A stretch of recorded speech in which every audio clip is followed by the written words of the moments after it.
No, we're not for a long time. It feels like the long ass tournament arc to go through still. Wait, quick question. That's not gonna be a quick arc. No, Wait, it's real not. talk. How long have we been doing this campaign? A minute. A minute. Uh, The name of the game. We're how many months we've almost been playing for a year. once? Oh my god.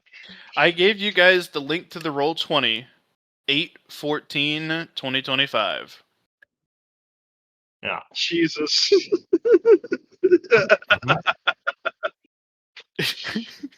We've We're almost not going to delve for an entire whole ass year. It's going to be awesome.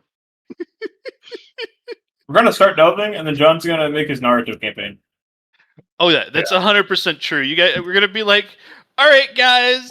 Ending is you guys go down into the next layer down. Woo, you delved. Congratulations at the end. You did the name of the game. It's over. And everybody lived happily ever after. Atlas was the strongest. Dragonthorx was the most dragony, scariest. Bubba made big old fucking god suit. Ren, she hammered that nail real good. Robin escaped. Robin escaped. His whole ass left. Robin got out. Huh? I got out. Jeremy is an I do like that. conquering machine.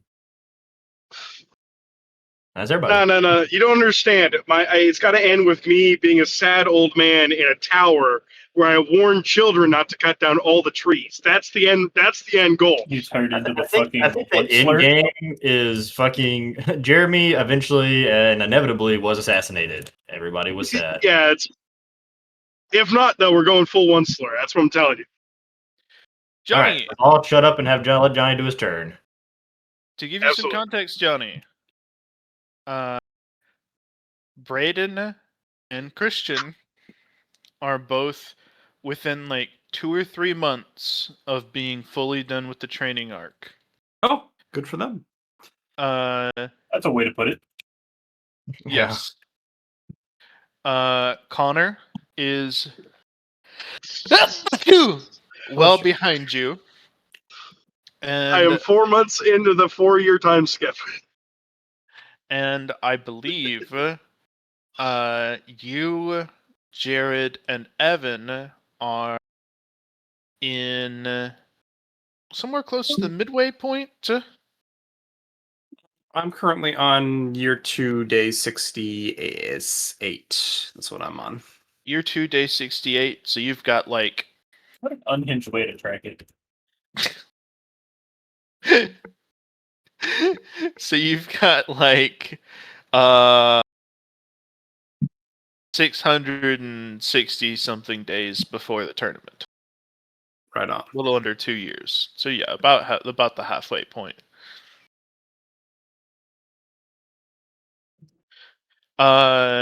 Whenever half of the party hits the end, the other half of the party is going to have 1 month IRL to catch up. Right. Yeah. Cool. Just giving you some context there for deciding how you want to spend your time. Last we left off, I believe you... I'm gonna go on a wild guess and say you made a suit. The Blue Doctor. That's what I made. So what's We're next? doing Mana Pathways. Oh, that's right. You were thinking about Mana Pathways. What's your strategy? Well, I'm going to get a diagnosis here first. I've decided to create an NPC to help me with this journey. All right. Do you have a copy-paste of exactly the Blue Doctor's stuff? Let's check.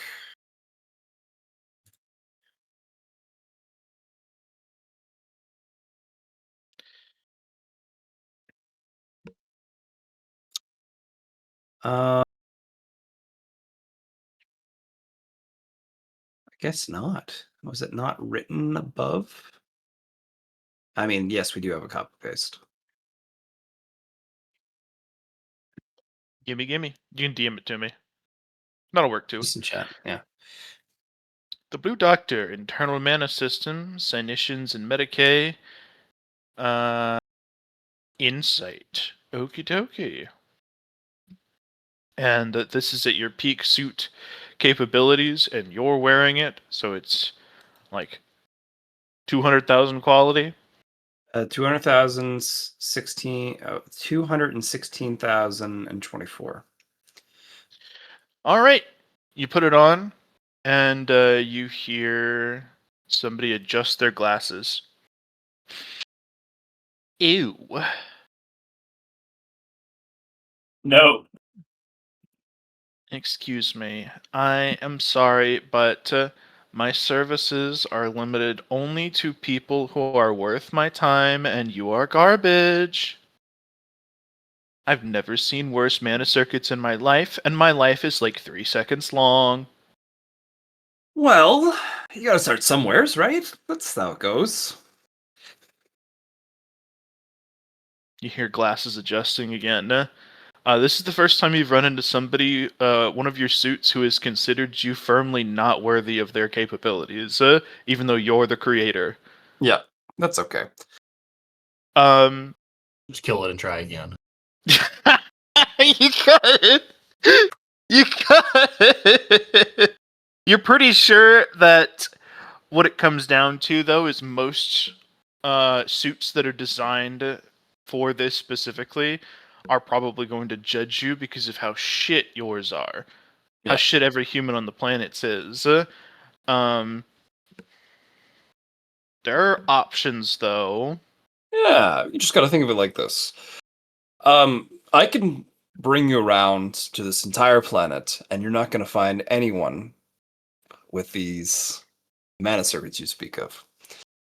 But what you could do is be the first person on this planet to turn mana circuits into something to actually, do better in the world.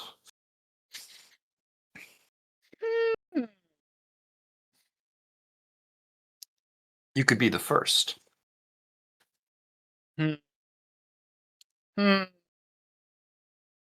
That's with my 1 billion charm I have with all my suits. Yeah, that's why I didn't make you roll anything.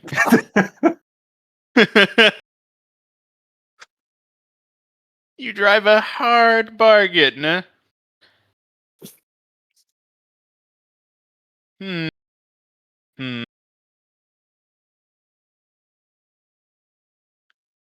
I wish to check the accuracy of your words. Take me around and take me to the best people and let me ensure that everybody else is similarly shit, and then I will deal with it. Take him to Drognothorax. I have the worst mana circuits of any creature on this planet, guaranteed.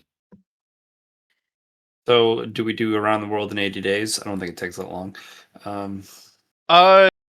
With the interconnectedness of the city system and all of the efforts that Jeremy put in to ensure that literally every city has a transit system to the next city. Yeah. You can go check like 5 of the top people in every city over the course of like 5 days. Nice. Okay. I will narc 5 days. By the end of it, one of which was Drognothorax at one point, who you check on, and he actually almost gets attacked by the suit out of sheer disgust. Hell yeah. Before he finally decides, good lord, you poor, pitiful creatures. I haven't seen anything this bad in my life, and my life has been 5 days long. Is that gonna be his running bit? Sounds like it. That's the bit for this one. Okay, heard. Okay. Well, father, I suppose I can help you. Hold still. And he's kindly going to activate his capabilities for the first time. Wonderful. as you become worthy by default. Worthy by process of elimination. Yeah, there's nobody else.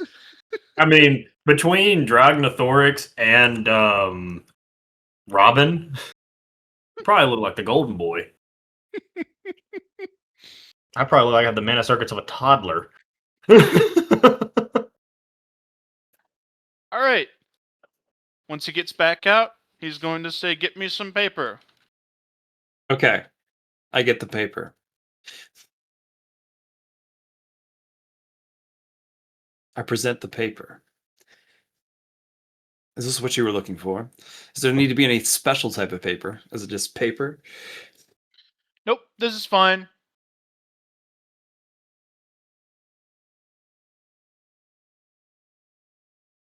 He's going to look it over for a little while, and then he is going to just a moment.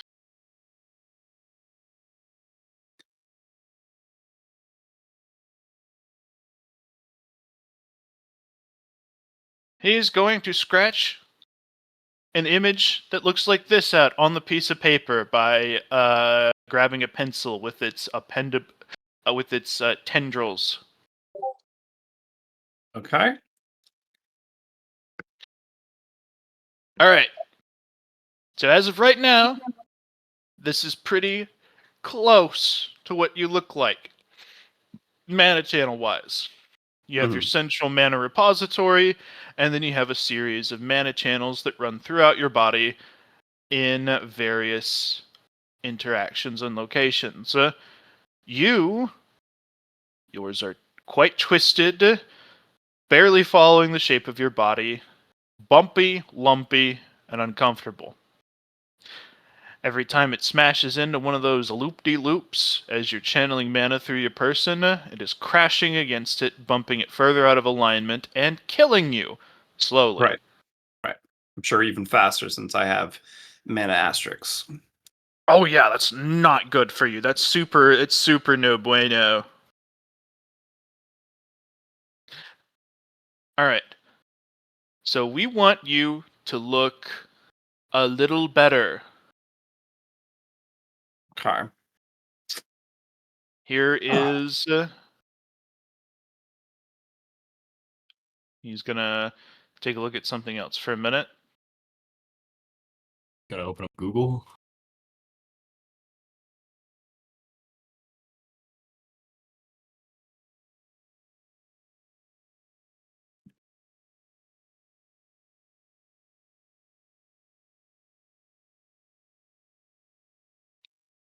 This is the next best step. We're gonna move you to here next. Ooh. Straighten them out a bit, eh? Once you are comfortable there,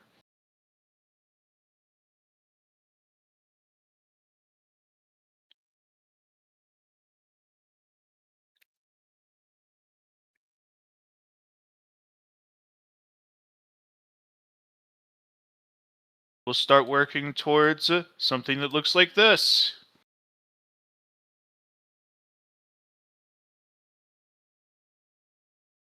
What are the different little circles within? Would there be more mana pathways or another mana reservoir? What are those things? Do not fucking question that yet. You're too small. You don't need to know this. If I answer you, you are going to explode, and I will.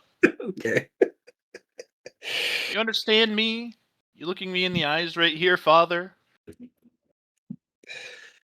Why did I draw them if you're not supposed to know about them yet? That's a great question. It's because I'm a perfectionist. That's fair. God, I'm not allowed to do this, but I have to because it'll drive me insane if I don't. Fuck! So these are visuals for you. This is, of course, a 2D representation of a 3D 4D? Well, it's the 4D, but the fourth dimension isn't time. It's shit. We think it's the right word here. I was thought you were gonna say, I can't tell you that. We'll call the fourth dimension in this case something along the lines of unconsciousness. Yeah, I think that's a good enough word. Or the mental realm. Yeah, that's another good enough word too. These I know about aren't that. existing in a physical manner per se. They are existing, at least in part, on a layer of reality that you do not have a meaningful way to access, which is why if you cut somebody open and you look at their insides, you're not going to see any of these damn things. Okay. That gives you a major problem, Father. If you cannot see them because you do not have access to this fourth dimension, it is like a two-dimensional being trying to manipulate or interact with a apple sitting on a piece of paper. You see the issue? So the question is, how do we start? Sounds like it's closer to how Rin would do things through intent, through a mental imaging, my guess. It's part of it for sure. You are going to need to develop a new method of perception. I cannot give you that method of perception because that's not my job. That would be like a, I don't know, maybe a kinesis suit or something like that. Like how you had a suit that gave you aether sense. Yeah. You would need to find the right sense to wear to give you access to it. But if you're wearing that, you can't wear me, which is the doctor that tells you how to get your channels set up.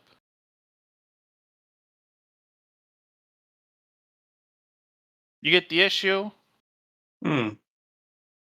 Well, I just wear you, and then I create another suit that I Hmm. then control with my spirit.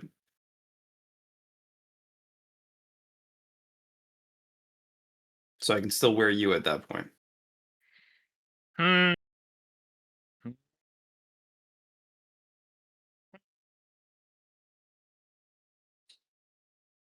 Can he do that? Huh. Okay. You get a mental thumbs up. Yeah. So I guess the question is, what sense would that be? Something related to mental, I imagine. Let's take a look at the elemental combinations. Psionics? You're Mental and really not arcane? sure. This one is going to be really weird for you. You know your sense that tells you exactly what you need to put Yeah. together in order to accomplish a task. Mhm. You have run into the first complication. If somebody cannot properly define the task for you, the ability doesn't work, and your suit doesn't actually fully know what sense you need for this. Okay.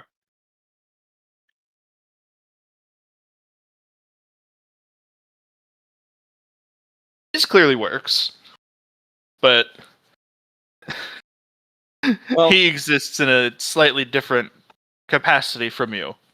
yeah. What really comes down, I know that it's at least something mental based. I kind of got that one locked down. Because I wouldn't be able to do it physically. Um,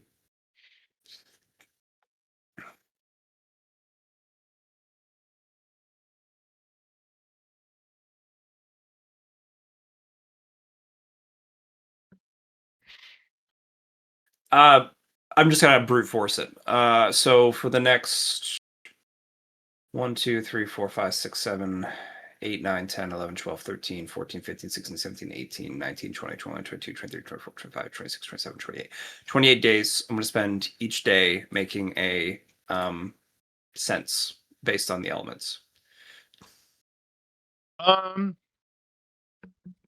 Okay. Roll me a 1d100 28 times, and you are looking for a single digit in order to get close enough. How about a 1? Oh, second day in. Alrighty.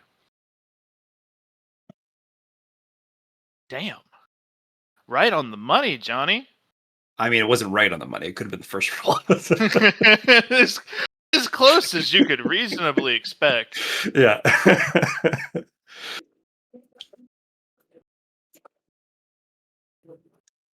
Okay.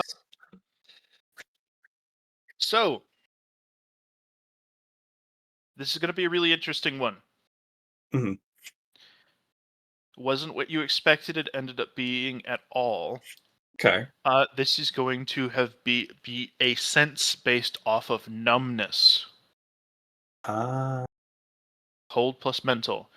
And what it ended up being is a suit designed explicitly to send you into a Semi-unconscious state. semi-unconscious state where Yeah. you are barely there. You're not completely asleep, but you're not completely awake either, as long as Right. you're activating the ability of this suit, which allows you to do similar stuff to what Drognatharx can do by actively being crazy and adjusting the your levels of consciousness. So, on By day actually 2, being insane, this mimics insanity, but in a safe way. relatively close. Especially because you'll just be fine as soon as you take the suit off. Yay! Okay.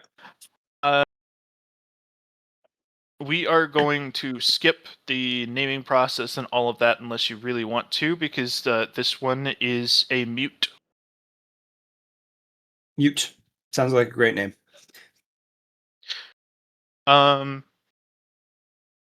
So, as it settles you in to a meditative trance, the deepest meditative trance possible without just being full on straight up unconsciousness, which Mhm. feels like a jump into cold water almost every time you do it. It's very unnerving sensation to be forced into this level of meditative tranquility against your will, but you can't be frustrated because you're tranquil.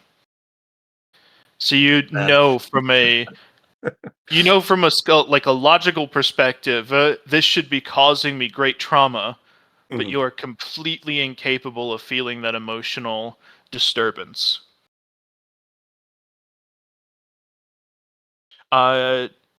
You also know, rationally speaking, that this is a dangerous state of mind to be in, as you could make plans or decisions while in this state of mind that no human would realistically make, because Right. you lack fear or restraint or rage or love. All of these things are chipped away because they are No. a part of the landscape here rather than Yeah. being intrinsic to your person. Okay. I think what's important then is to pace myself. Not doing it all at once. Putting it into sections. Because if I have it on for long periods of time and let my mind do what it wants, I won't think of the consequences, like you said. And so sectioning off my body, going off my doctor's orders, I feel like that's the best path forward. Doctor's orders as he pops in. Within your this space, you actually get to see the avatar of the Blue Doctor. Okay. He is a human with a white lab coat on, Glasses. glasses, but his skin is made of woven thread, the same color as the suit itself, and Right, his right. hair is also extended out as like follicles of that same suit fiber. Yeah. He says, "All right, Father, we have some work to be done. Now that you're here, we have 2 of 3 necessary steps. ready to go. Step 1 was me, knowledge, understanding, and direction. Step 2 was getting you here, sensing, seeing, so that you could actually work with the information I'm giving you. Now, come with me. He's going to snap his fingers and reach out to assist you, and you find your perspective shifting into a personalized avatar of your own, which is a mini you. And you are looking up at a mountain-sized representation of your body, which is mostly translucent, but you can see these glowing bright mana channels. They aren't actually like glowing super bright and ultra noticeable at first, because there's so much else going on in this realm that you are just not here for until the Blue Doctor helps you filter out some of the information and focus on just what you're here for. He says, there's other shit here, but that's not my job, so I do not care. Gotcha.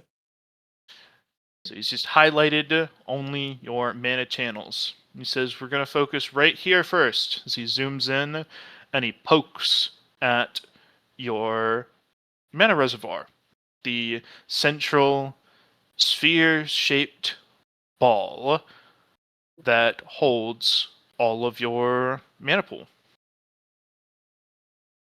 As he pokes it, you feel a shiver run over the remains of what you can feel from your physical body. That did not feel good on the real world side. So, am I going to like weave this?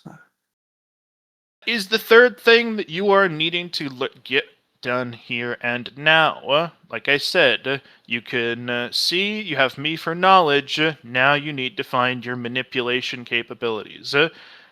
Technically speaking, pure will works. You can just look at it and stare at it, and because we are existing on the mental plane of existence, at least in part, you can force your will into reality. However, it is a bitch to do. It would probably behoove you to find a tool or technique or strategy, magic, something or other in order to, and then his avatar glitches. And it starts sputtering in place, and he speaks gibberish. In order to, and he speaks gibberish again. Hey, you! Shut up! I'm trying to do my job here. As he starts to, his glitching avatar raises a fist towards the sky. A bit of blood starts dribbling down his nose, and he wipes it off, and he says, okay, so shit fuck. Alright. I can't tell you exactly what it is you're doing here, but it does not appear to be stopping me from allowing you to do it. So we're gonna have to balance this out a little bit. Be a little careful. Okay. So the first thing that comes to mind is toolless manipulation. It's very similar to our interaction with Rin on how we built a suit. But I'm not going to build a suit. I'm thinking more of the weaver in this situation, on using the thread and needle to start to move this around. Now, the question is, how important do I make this an enlightenment? I mean, we talked about it before. It's something I don't want to do mental scape. It doesn't seem like my character wise. But being able to use my will. I mean, we already used toolless manipulation. That's already a thing. It's already enlightenment. But it's the technique that I could learn here. Now, I could also use something along the lines of, all right, let's see, accolades.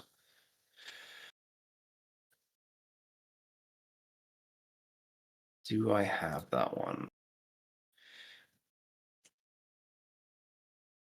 Was taken.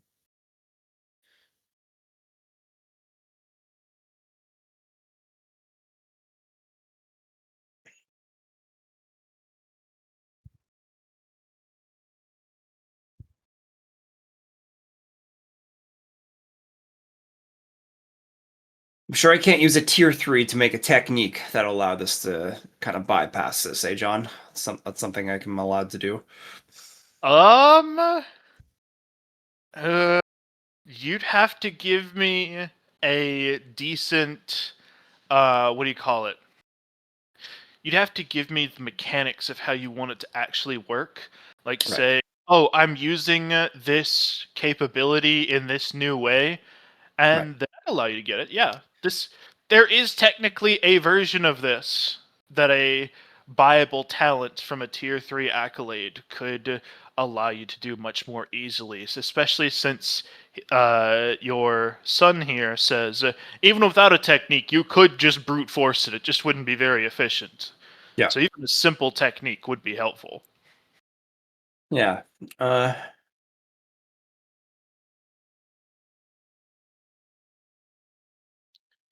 And you can ask him questions. He is still an available resource for you to decide what it is you're going to do to be. So say asking him, "Well, what is this stuff made of?" Would probably get you pretty far. For instance. Okay. Well, I could just ask that, but let me rephrase. All right. As I look upon my mana reservoir, this is not just mana when I'm looking at this, correct? This is something different. So the outer shell of the sphere, which the hollow sphere, which maintains a pool of mana asterisk inside, is not made of mana. No. You don't know what it's made of, just at a glance. And I'm as sure you can make some guesses. as I look upon the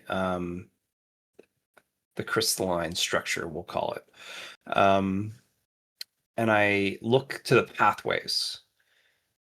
The pathways themselves aren't made of mana either. They're just They are made of the same material as as the these vessel. Yeah. and as to be the, clear, it's reservoir. not crystalline.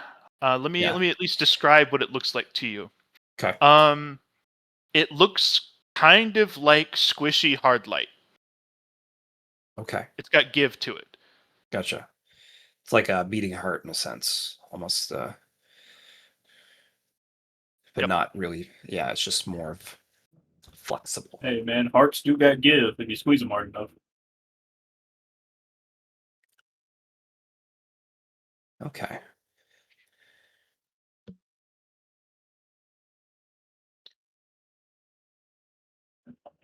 They are also not translucent, but you can see through them anyway because of the nature of this space.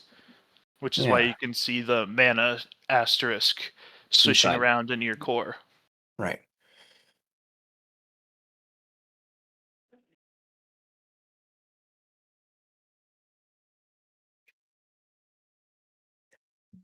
So this stuff of the reservoir is baseline, what I'm looking at, right? This is what I saw from everyone around in the world. They all have the same sort of stick. But the question is though, is if I upgrade my pathways, am I going to use the same kind of stuff here? Is this the only kind of thing that can hold mana? Those are great questions. Okay, excellent. I appreciate that. Okay. As far as I can tell, you're talking to yourself right now. But if you want to specifically talk to Dr. Blue, preface that. Dr. Blue, this mana reservoir material, is this going to be the same stuff used for when I upgrade my pathways?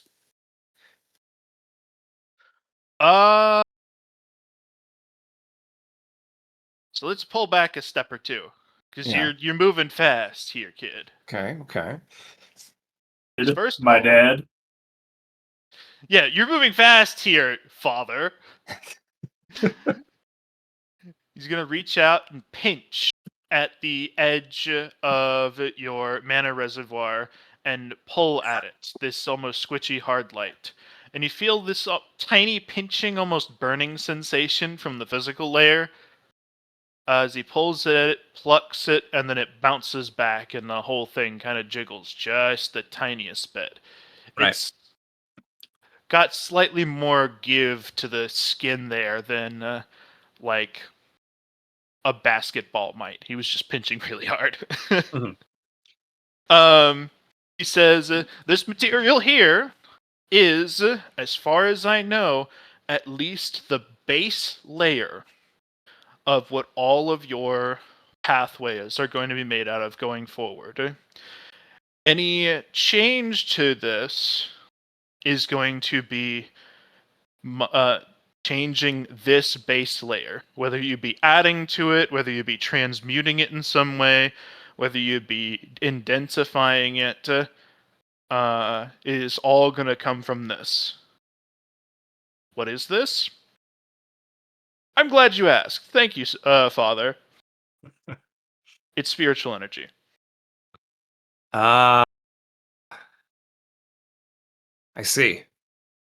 Which Okay. means that you have an empty bank of it sitting I do. somewhere in your skull, which is your XP towards the next level.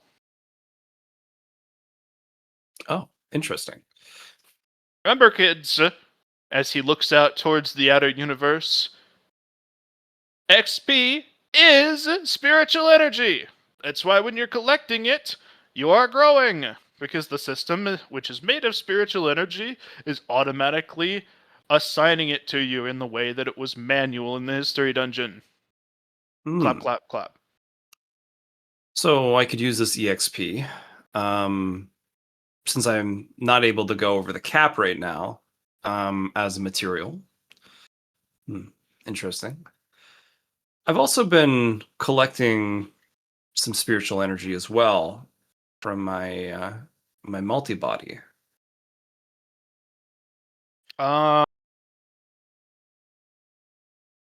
Pull back, meta question. What the fuck?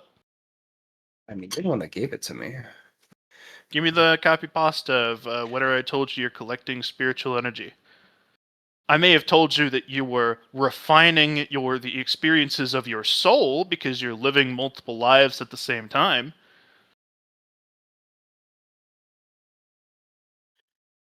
Now, where did that go? No.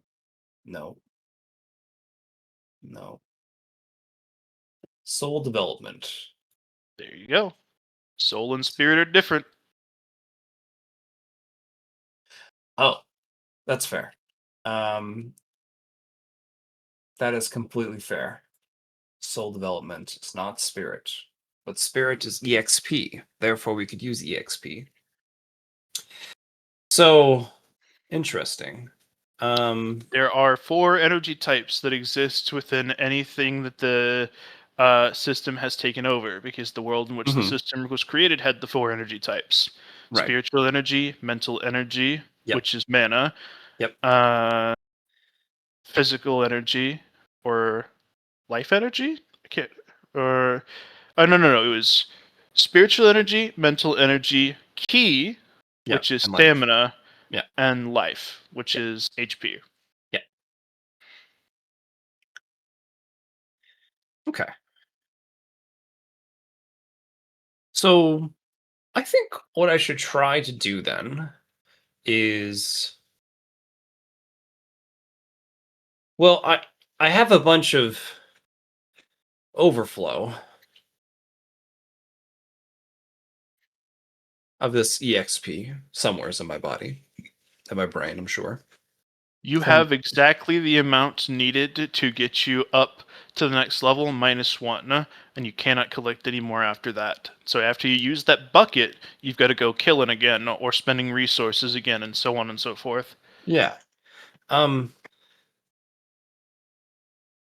So I guess the question is, how should I go about utilizing this? My first instinct is spiritual weaving, a technique that'll allow me to weave um, the spirit that I have available, my EXP, and pretty much make myself a coat around my pathways that would be flexible, strong, durable, and have the precision of a weaver in this case on how I do it. He tells you, do not bother tailoring something to put on these dog water pathways. We're going to be pulling them up from the roots and re-putting them back down at some point anyway. Okay. Yeah. We aren't trying to like make these like tougher or something. They're just bad. We're remaking the whole thing from the top to bottom as soon as you get your tools ready to go.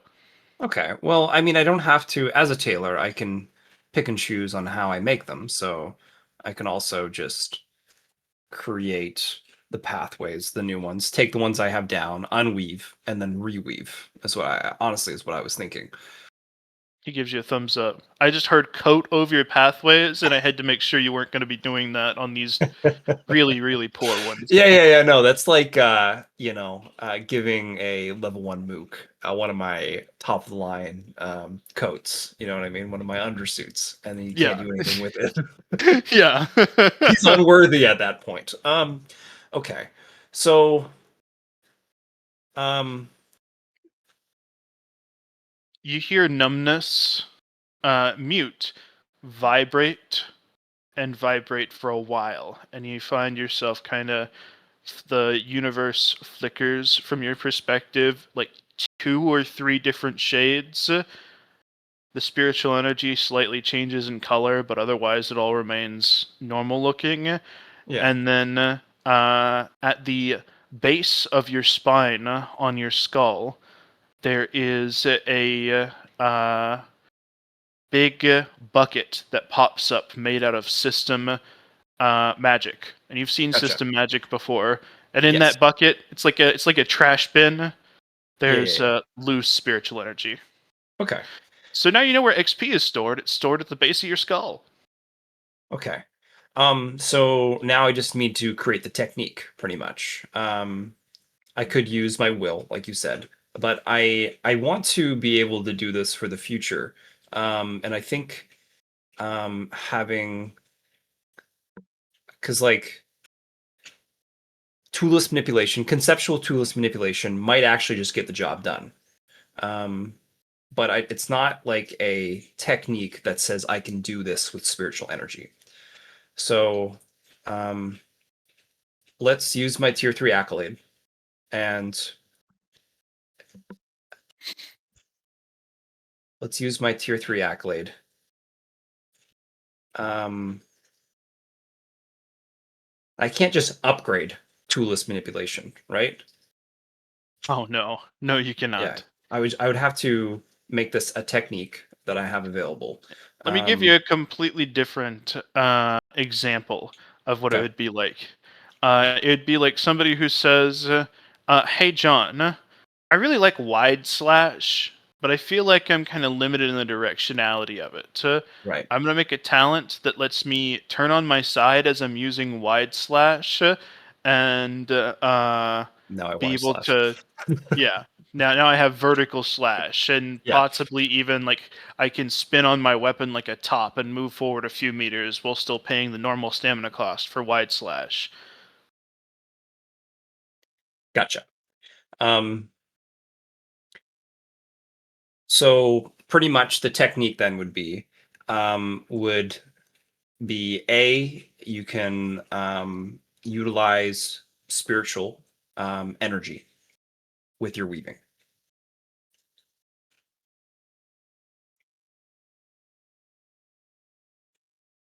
Big money like stuff. What it would be more likely is something along the lines of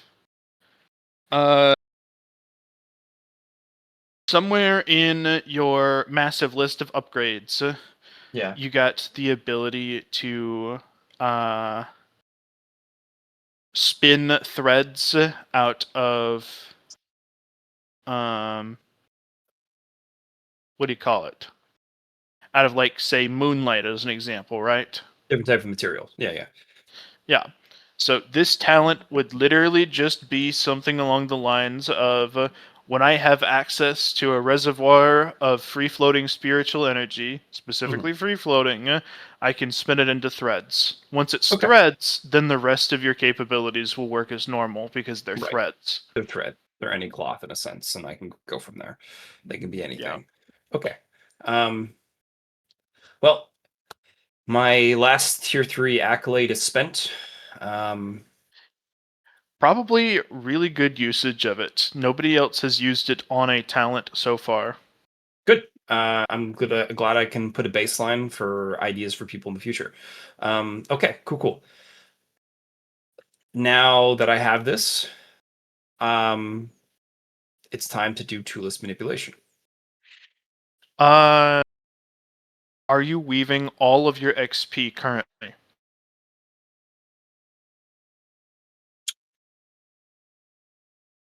I said I would do this bit by bit, so no, I'm not going to do it all at once. I told myself upfront that I should do it in sections because if I do that, I'm going to make mistakes because I'm in numbness zone. So, but I will be using like pretty much all my reservoir at some point. But I know that I need to get more of it. So when I get to a point where I'm like halfway, I'll get out of my suit, go kill some things, EXP grind, and then get it to full again.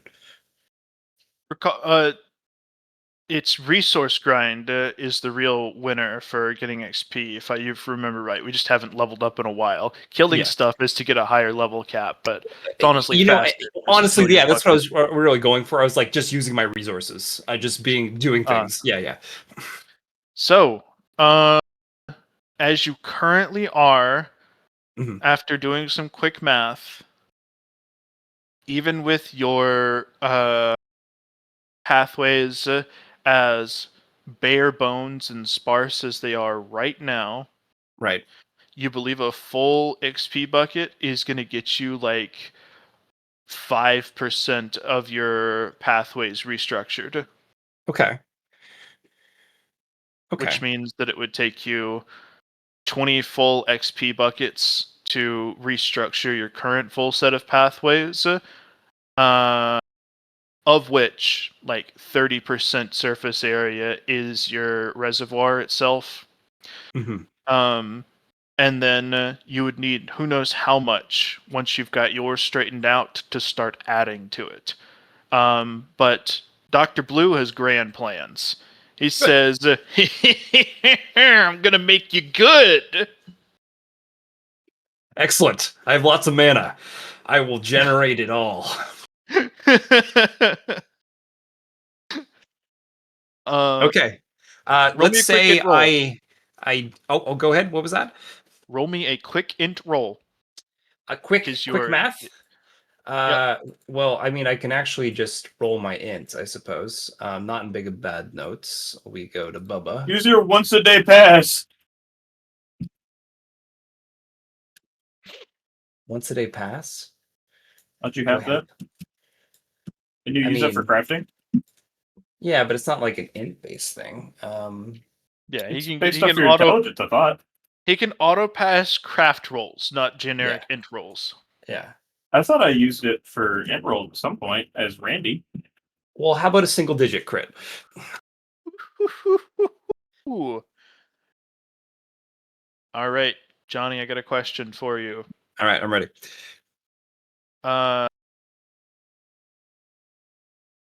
When you press 1,000 tel together, what do you get? Grand tel. When you press 1,000 grand tel, I think it's 1,000. It might be 10 actually. When you put more grand tel together, you get an asterisk. Yeah. When you put 10 mana crunched together to make for 1, what do you get? Well, it's not. Is it 10? Yeah. It's a mana asterisk. Yes, that makes sense. You have seen this pattern. Okay, A so now I'm suspicion arises in you. spiritual asterisks. XP asterisk Asterisk. specifically. You have Oh, no fucking clue how you would manage it though. But it's in your head. You know that this is how this universe works. It's too lazy to have unique. It's a hidden system. Yeah. now I'm just realizing to myself, we could have been doing this the entire time. I bet we would have got more skill points out of this. That's I'll have to think about that's this the before we thing. level up. Okay. You have to wonder how much of this is being optimized by people who are just given knowledge like this for freebies on the other planets. Yeah, it's like we're thrown into the integration and we're learning it as we go. I did not get the tutorial. I am going at it live. But good thing I can, get some help along the way. Okay. This is I interesting. think we're still in the tutorial. That This is annoys me. interesting. So That annoys me greatly. Technically speaking, you are. I know. I mean, I could just make a suit for it, I suppose, but what would that even be? You don't think that the elemental combinations you have access to, you're pretty sure none of them would be sufficient for direct manipulation of spiritual energies in any real meaningful way. No, what I would do is I'd make a suit out of spirit. I'd just make it out of the fucking EXP in the first place. Hmm. I can get you some. Especially if you tell me where it's located.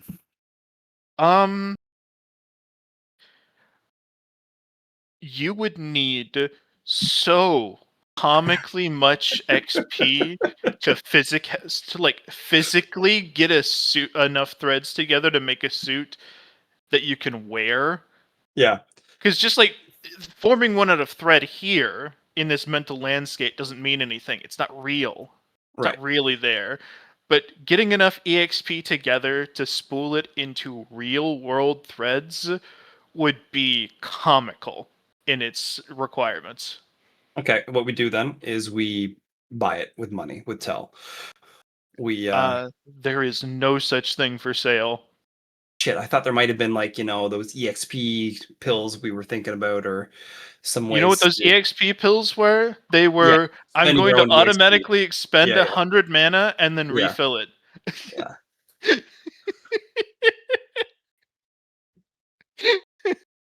Though it makes a good point though, because like spending your own resource is a way to create spiritual energy. It doesn't create it. That's something that needs to be made very clear. It just Whenever you use your resources like that, the system like sweat. rewards you It's like by sweat. Yeah. Well, no, not even that. It's not a natural process. Oh, it's The coming from the very- system. It's not even yourself. Oh. Yeah, the system allocates XP to you whenever you use your resources, which is why it tracks those resource uses and why it limits you per day and shit like that. There's biological limitations and then there's system ones, and those two are different things. Hmm.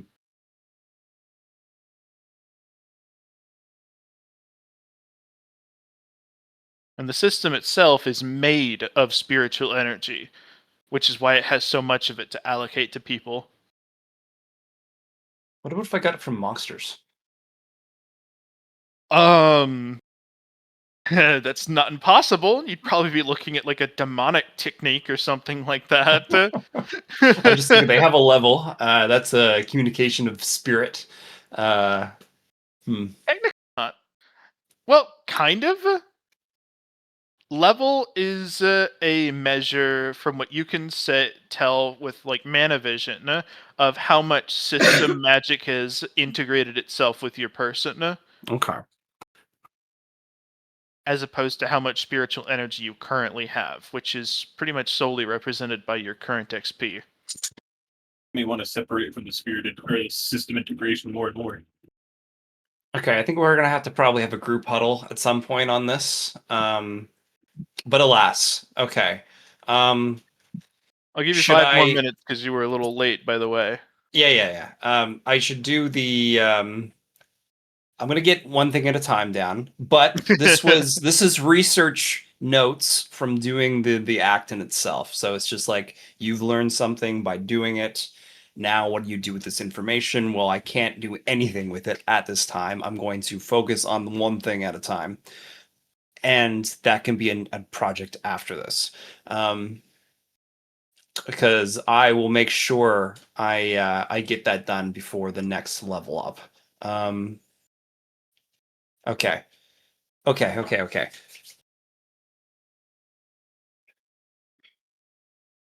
So yeah, let's say I take a year of to get my pathways to a good point. The only thing I need you to do is tell me Yeah. about your actual practical XP generation per day based off of effectively your resources regen versus your regen caps and things like that. Okay. Because however much XP you have is going to be uh, a multiplier on how far you can get. Because you don't have to Exactly. think about your pathways. Dr. Blue is handling that for you. You literally Right. just have to do what he says. I have to be the labor at this point. Yeah. Yeah. Okay. Well, I'll get that all calculated, and I'll check it your way. And I think we're at a good point. Thanks, John. That was good. It wasn't like a big jump, but it was focused, and I were able to get it to a point where we can go somewhere with it. Also, I something think- we all have to do.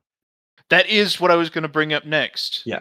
Johnny, you have made yourself 2 tools and leveraged the fact that you yourself are a conceptual level crafter, and you had to get all of this in your favor to even get started. Yes. But this is something that every member of your party and eventually need. every serious member of your people Yeah. are going to have to figure out how to do without that help. Because they're literally dying if we don't do anything about it in the first place. And Yeah. they'll be at a complete nerf when it comes to actually dealing with people that already have these things done already. Yeah, there are people who are taught how to start getting their system in order as Yeah. children. Exactly. Think of it like, Jobless Reincarnator, like already working on your pathways and building up your mana reservoir while you're a child, compared to Yeah. like we just jumped in it and we're like, oh, you guys, you got a body. Congrats. Is that- I have it works. I have a weird question, John. Hmm.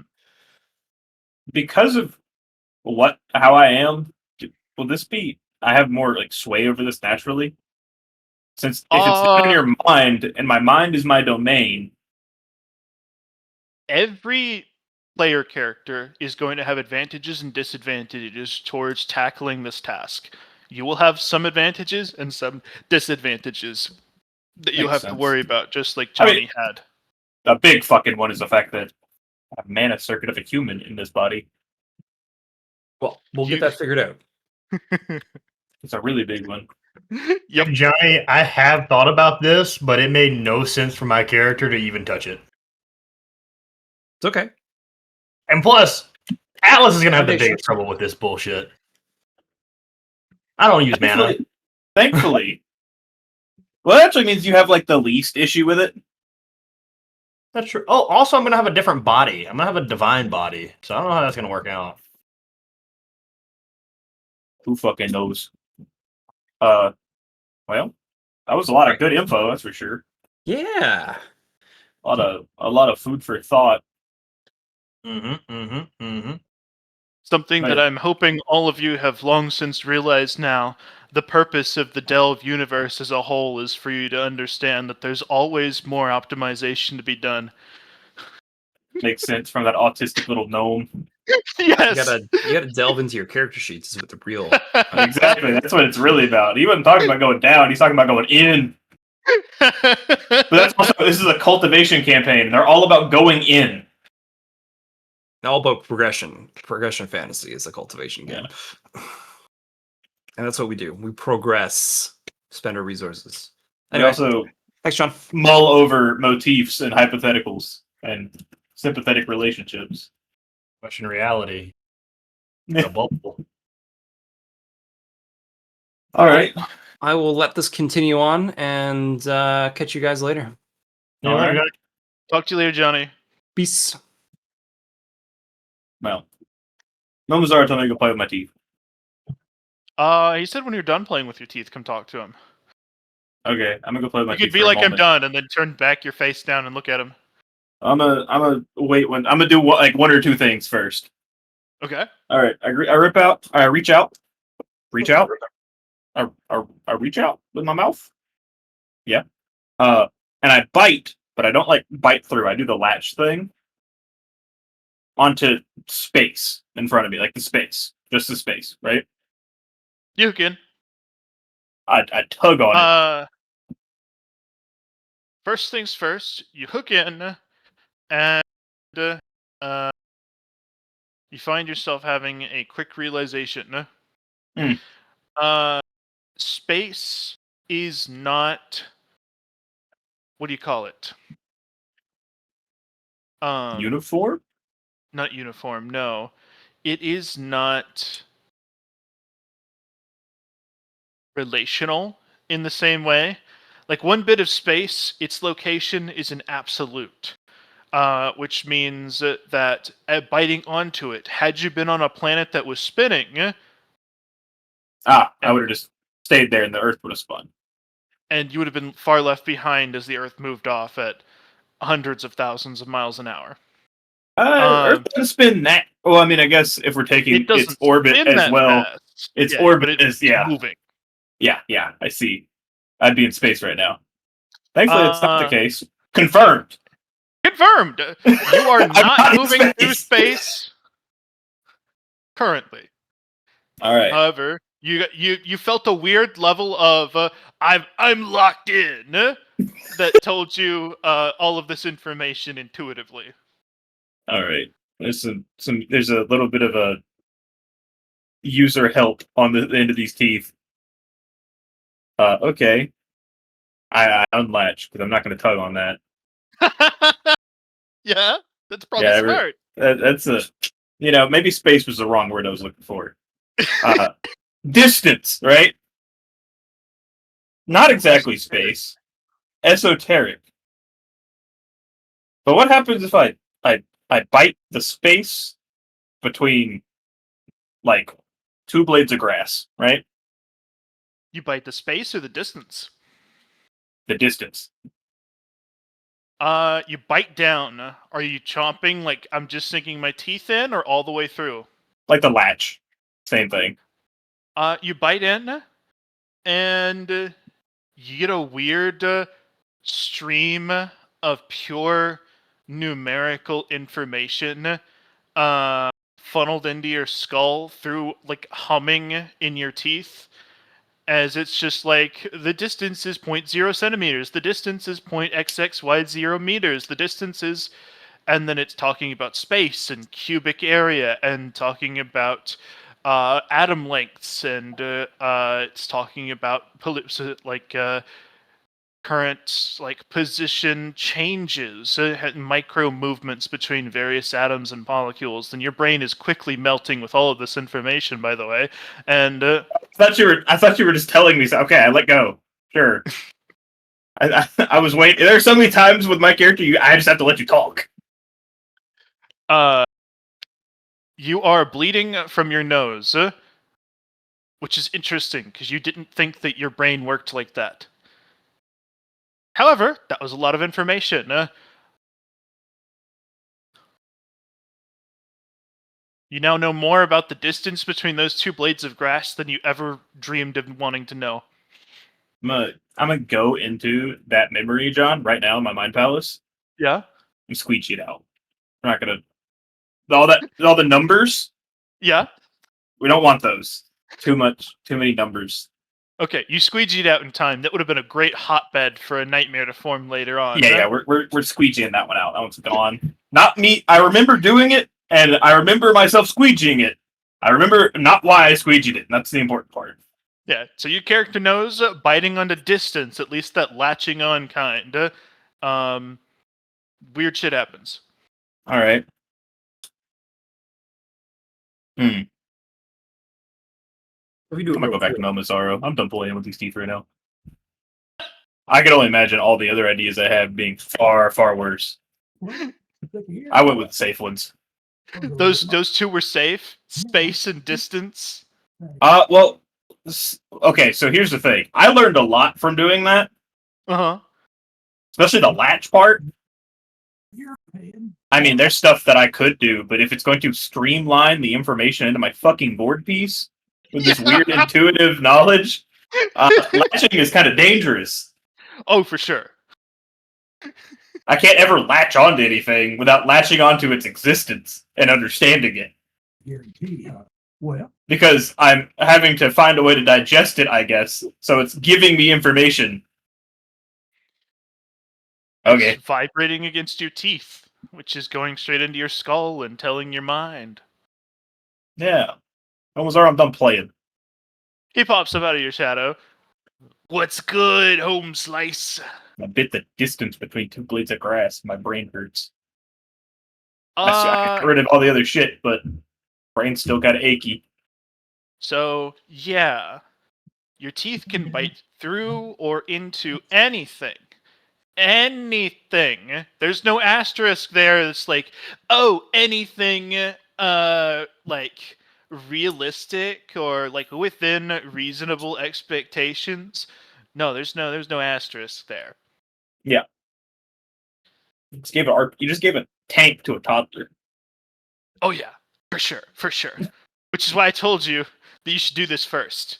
Because it took me a long while to figure out how to get my teeth. And this is gonna give you a step up over your peers.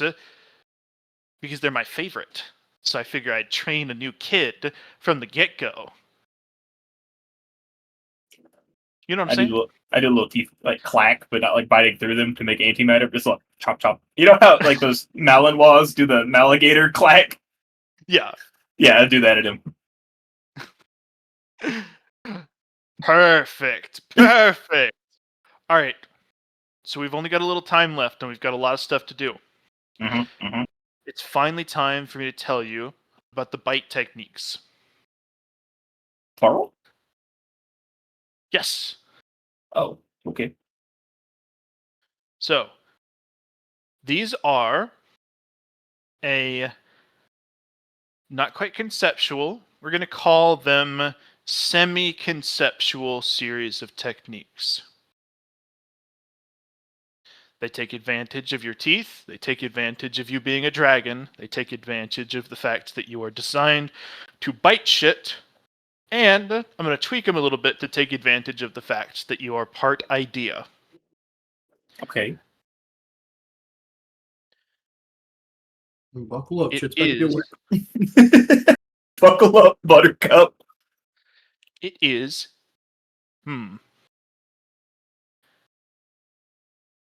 imagine, if you will, I suppose. a boxer. Got A it in my head boxer already. has a fairly limited series of things that they can do in terms of attacks. They can clinch, they can punch, they've got their upper body, they're in their fists, and they work in a sport aesthetic. Now, let's assume that you were a boxer, but you walked out onto the street and you wanted to maintain as much boxing as you could without ending up going too far away from the aesthetic. You wanted to maintain I punch shit in the face, but you still wanted to maintain effectiveness to a supernatural level of autism. I had that at one point. Have? So somebody kicks you, you parry it with a punch. Somebody comes at you with a sword, you punch the sword away, and then you knock him out. Somebody tackles you to the ground and brings you to the ground. You don't grapple back, you simply punch them over and over until they get up, then you stand up and you punch them again. Hits the back of the head, good. Everything else good, as long as you're punching. You get the idea?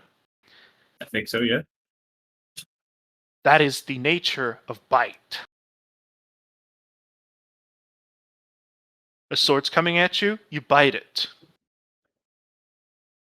You get the chance to attack, you bite them. You're making a sneak attack, you bite them. Okay. Parry, riposte. Hell, dodge. As you're dodging, you get a free bite off.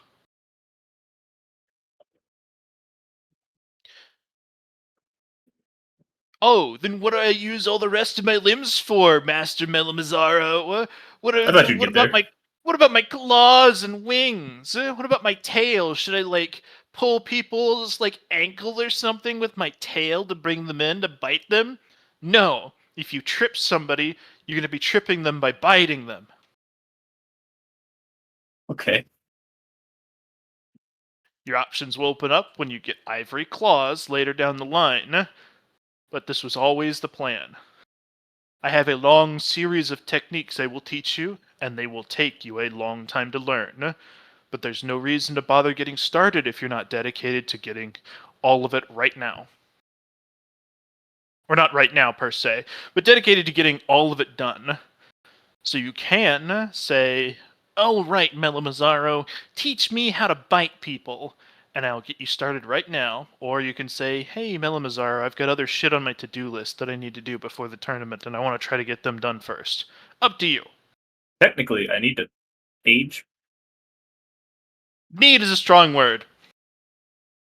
I said a strong word. Because real talk, kid, I don't think you need to age up. Can I ask why you think that? I think you're good. You're going to make it to at least 6 or 7, but just fine. And fucking up the amount of time you spend on these different ages of Dragonhood is not worth pushing for the perfect win, I guess that's in fair. my opinion. You can push, you can do the steroids, you can give the toddler steroids and force the 8-year-old to become a 6-foot-tall man in order to win the 8 and under martial arts tournament. However, That's a very solid analogy. That's fair. That when you frame it like that, yeah, you're probably that's true. yes, you're going to be a little bit behind statistic-wise. You're probably not going to be as good as you could be, but it's probably worth the trade-off. So, You already have a mentor. a question about this as well. Does this also like kind of mean I need to go away from dark magic? There's a lot of reasons I can't do that. I don't really care. Well, I know someone does. Oh yeah. If you go away from dark magic, your patron, OG Shadow Randy, he's gonna fuck you up. I know. I also like dark magic. Don't get me wrong. I didn't know if you were telling me like, hey, we're locking into the bite magic. It's not magic.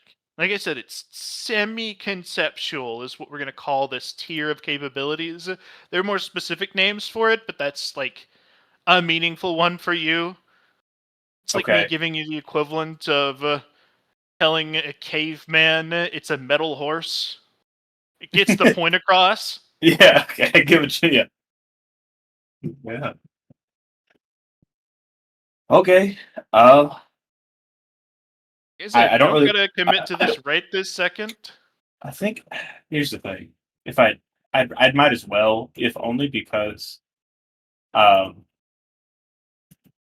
need to learn how to use these teeth better because living with them is dangerous. Oh, super dangerous. So at least I'll have you there to teach me how to use them and probably what not to use them for. Okay. So yeah, It will either take you 1 month or 3, depending on how well you roll. okay. Almazar was saying this to you. Am I rolling a 1d100? Melamazar is saying this to you, and you say, "Roll? What am I rolling?" And he says, "Don't worry about that shit." Squints at him. You are going to be rolling. We will call it. 4 rolls per month. You need to pass 2 of them. What am I rolling? Weapon skill. Okay, John, I have something funny to say. Okay. Oh, baby! So Yeah, no, that's fine. just Make keep your them 4 going. rolls. Yeah, Okay. that's your prep work getting done in advance. 2 single digits. Fuck yeah. It takes you 1 month. And I will write it out for you real quick. Good thing I used that on weapon skill. Yes, sir. That might Because I have, had a fitty. had a Yeah. fitty before. that could have fucked you up a little bit had you not. Yeah. I still would have passed 3. But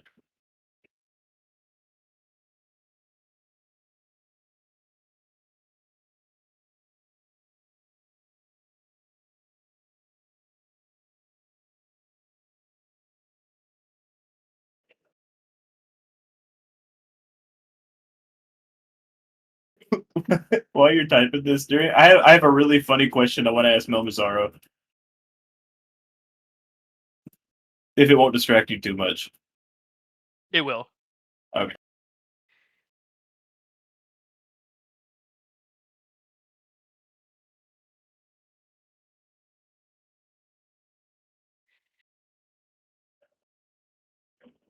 Every time I look at Bubba's profile, it makes me like, why is this man foaming at the mouth? What's he looking at? What's he got on his mind?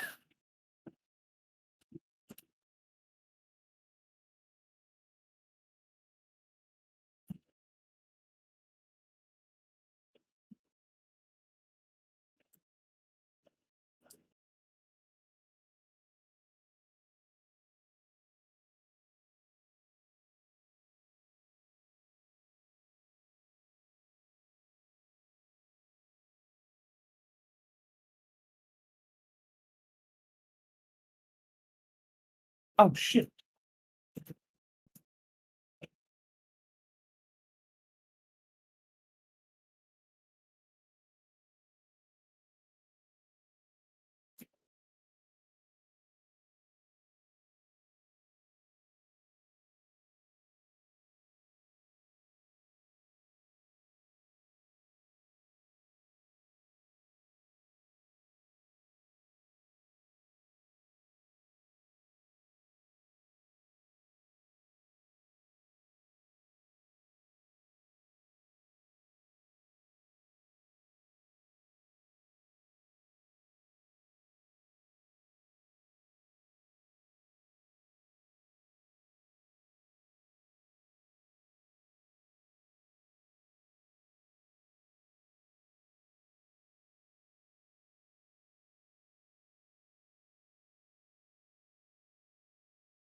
Braden. Yeah.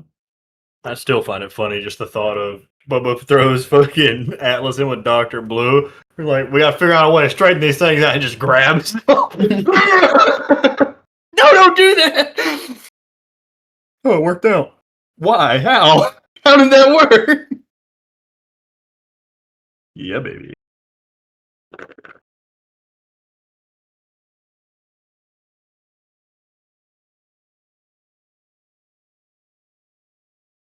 You know what else is interesting? I wonder if I can use nuclear energy as a something to make my mana pathways out of.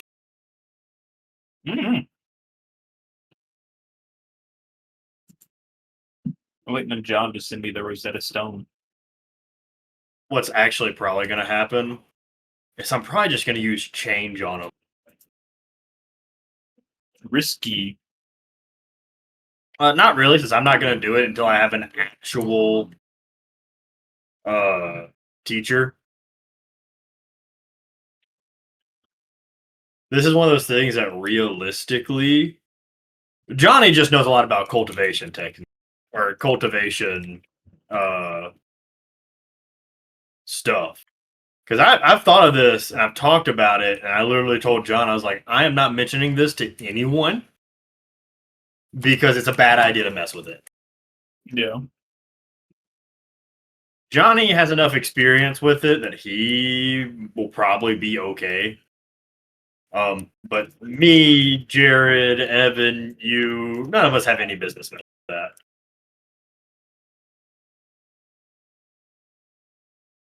I'm gonna touch it. Hmm? So I'm gonna touch it. You are more than welcome to. You will probably fuck yourself up. Because every time Jared's talked about it, I've told him, just wait. Just wait till after the tournament. I one second. know. I got my martial art, my semi-conceptual capability. Then I shall stop talking. Any combat action you can theoretically do, you may do with your teeth.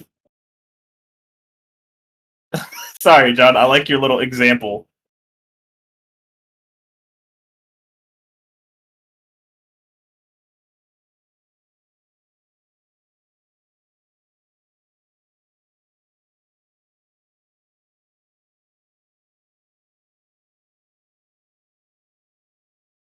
Wait.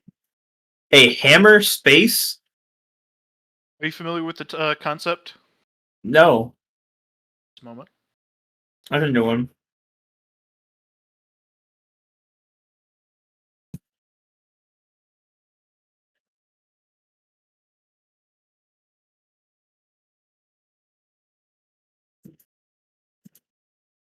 Hammer space. Oh.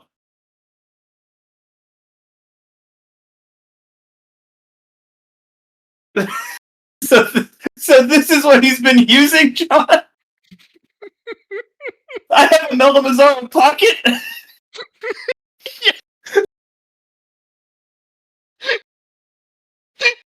He's been using a comic book pouch the whole time? Wait, what? Whenever I bite, I can swallow it or store it under my tongue. And it in a hammer space, which is just the off-screen comic book bag of gimmicks. Where you just reach into the bag of holding and pull out the fucking thing you needed the whole time.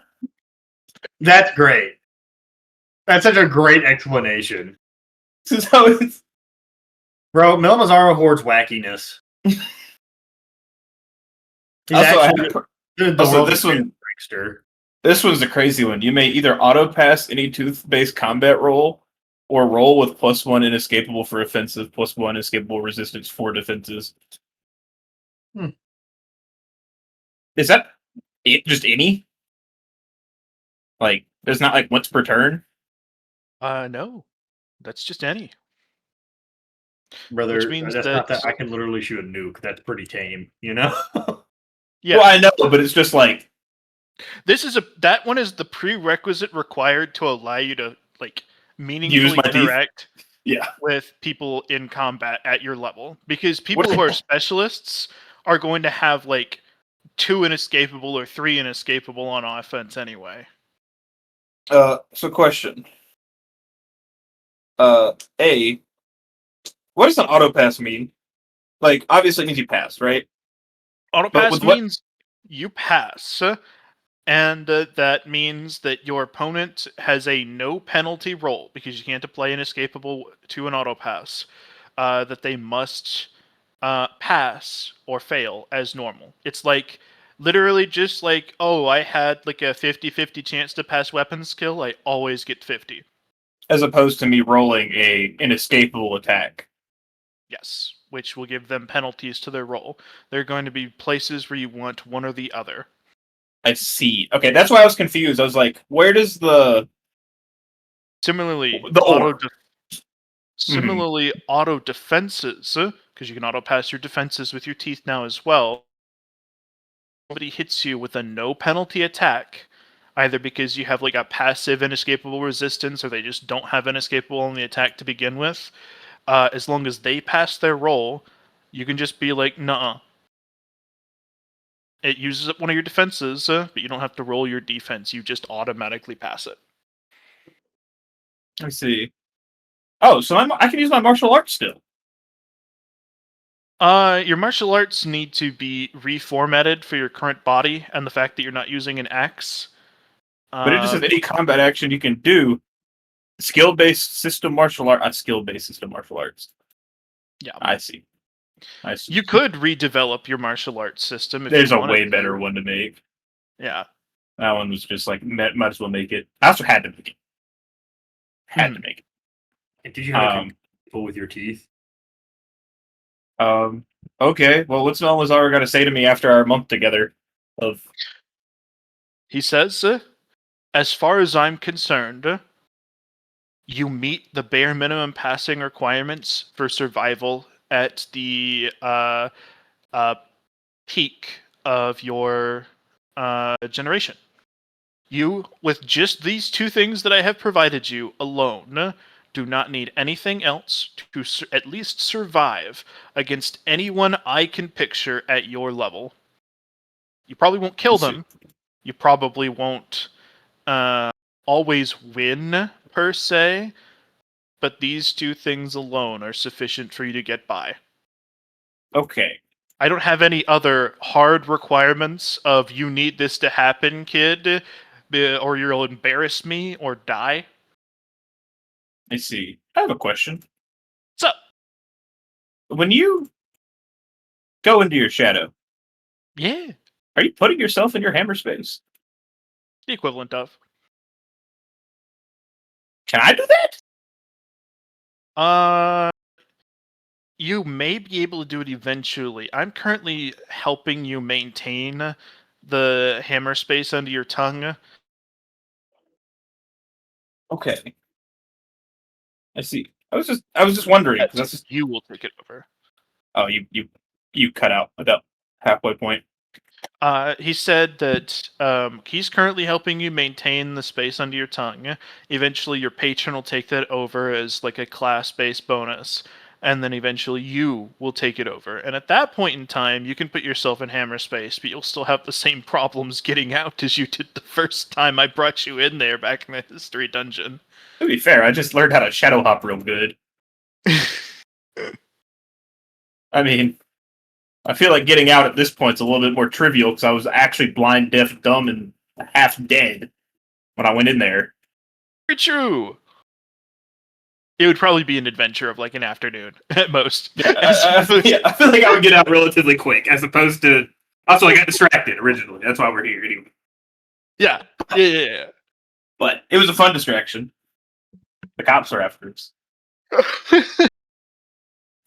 Technically speaking, I didn't do anything wrong. The system gave me you, you know? So true. Right? Like this is the result of us going into the history dungeon together. Totally. And entirely not an exploit. No. Also, isn't that the whole point of exploit the system to progress? It's Robin's point. Isn't that the whole point of the system? Progress at any cost? Right? That Right. sure sounds like somebody's now. Sounds like I'm coping. I'm coping real hard, Bill. All right, like I said, you are good. You like if you want to try hard, there's some other shit that you can do in preparation for this big tournament. But I think you're pretty good to just explore, figure things out, practice with your new powers, or I don't know, make more ivory. Well, that's not happening for a minute. Who the fuck do I practice this on? He shrugs. Maybe like- when Atlas gets out of the bubble. I know. I want to fuck around with Atlas, but Look to the right. Y'all just been standing. Just- he can't go out with my regular Dragon Claw. I miss Atlas. Yeah, Atlas. Don't worry. I'm gonna get out of the bubble one day. It'll be so cool when I get out of the bubble. I'm gonna I change miss my Atlas bubble. 3 years from now. I would ask if I could go in the bubble, but I don't want to go in the bubble. It's You do not probably wanna good go in that the you don't bubble. want to go in the bubble. You do not want to go in the bubble. Do not come in the bubble. Atlas hears that, and you just see his face press up against the Atlas bubble. doesn't hear anything. I just look at the bubble and I get the It was honest it was just gonna be a one-off joke, but that's fine. Oh. Melazar lets him do it. A little sliding door opens up, like the porthole. If you want, I can make you a fake Atlas who can pretend to be your friend. I already have one of those. Oh, okay. That's good. It's good to have fake friends who can say the things that you want them to say instead of the things they'll say in real life, which is hurtful. Atlas defends my body, my mind body, my body and my mind. Exactly. He's the perfect defender who will always protect you forever. Al. I love. I really thought Mel was gonna say you always have to have a mini your own personal atlas. It's good for moral. Wait, does that mean you have your own personal Atlas? Hmm. Do you consider Atlas a friend? That is the I don't question. have my own personal Atlas, but I do have an equivalency. Oh. You see, I was not the only dragon of my generation. I had a great many friends and a great many enemies, and some of them I had intimate relations with, both in Many the of them. carnal sense and in the bromance sense. I had brothers once. Must be hard to live that long. If you had those physical reactions anyway. You still have the mental toll. Very true. That's why I said they're important to have. I never miss them, because whenever I'm bored, I just go in and they're alive again. In my mind. I reach out. I give Melamasaru a hug because that is the saddest shit I've ever heard in my life. That is the saddest shit I've ever heard. I'm going to neglect all the nefarious undertones of that. And I'm sorry, boss. You might have said that like a little ominous flair, but I don't care. That shit's sad. Melamazaru is not going to cry because he is incapable of such things, but you get the feeling from him that he's touched by your hug and he pats you on the head. like that's one of those things. It's like I don't care if this means anything to you. This means something to me. Oh, sorry, pal. At the end of the day, we're all just lads. Hitler was just a dude, man. At the end of the day, all just lads. I was not ready for that one. It was fucking. Hey, on the bright side, though, Drog, Atlas is probably gonna live for a fucking ridiculously long time. It's true. So I have a question for Mel, though. What's up? There's one that I thought of. So He's we're not gonna supposed to hold out eat a stick. souls. Oh, why you got a stick? Nibble. Oh, I do so. Okay, cool. Now you can continue. I just wanted you to practice with your teeth. Oh, okay. That was iron. Why'd you have an iron stick? To feed you. I can appreciate that, boss. Like my little dog treats, the little Yeah. dog sticks, like for their teeth. Okay. So we're not supposed to eat souls, right? Big no-no. Hello. Oh, you eat robot. Dying. Robo Put it John. like Okay. Oh, this. Oh, is he back? RoboJob? Am Yeah, I back? RoboJob's back. Am I? Can you hear me good? Yeah, I can Okay. hear you good. I'm not robot-y again? Mhm. Yeah, okay. Well, now you I can miss hear me. John. They put not a him robot in the again. org. Souls are no good to eat Because you absolutely will totally be overtaken by them whenever you attempt to integrate them into your person. Because you're a dragon, you ate something. Also, Okay. if it worked, it's a crime against God. Question. Follow-up question. What happens if you eat your own soul? It belongs to you. Hmm. If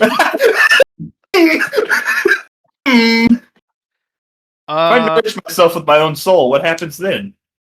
Have you never done that? if you eat your own soul, Listen, 1 second. I'll be right back. I'm double checking against my requirements if this is something I can say or not.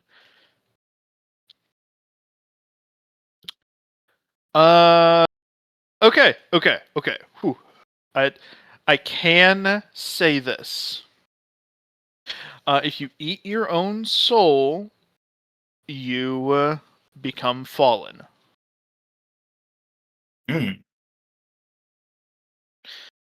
So let's think about the cycle of reincarnation here a little bit. I can't talk about the full thing because it's above your pay. Perfect. Can't even talk about that. As much as Bulbasaur got before the system got him. Yeah, yeah, John's dead. R.I.P. a real one, man.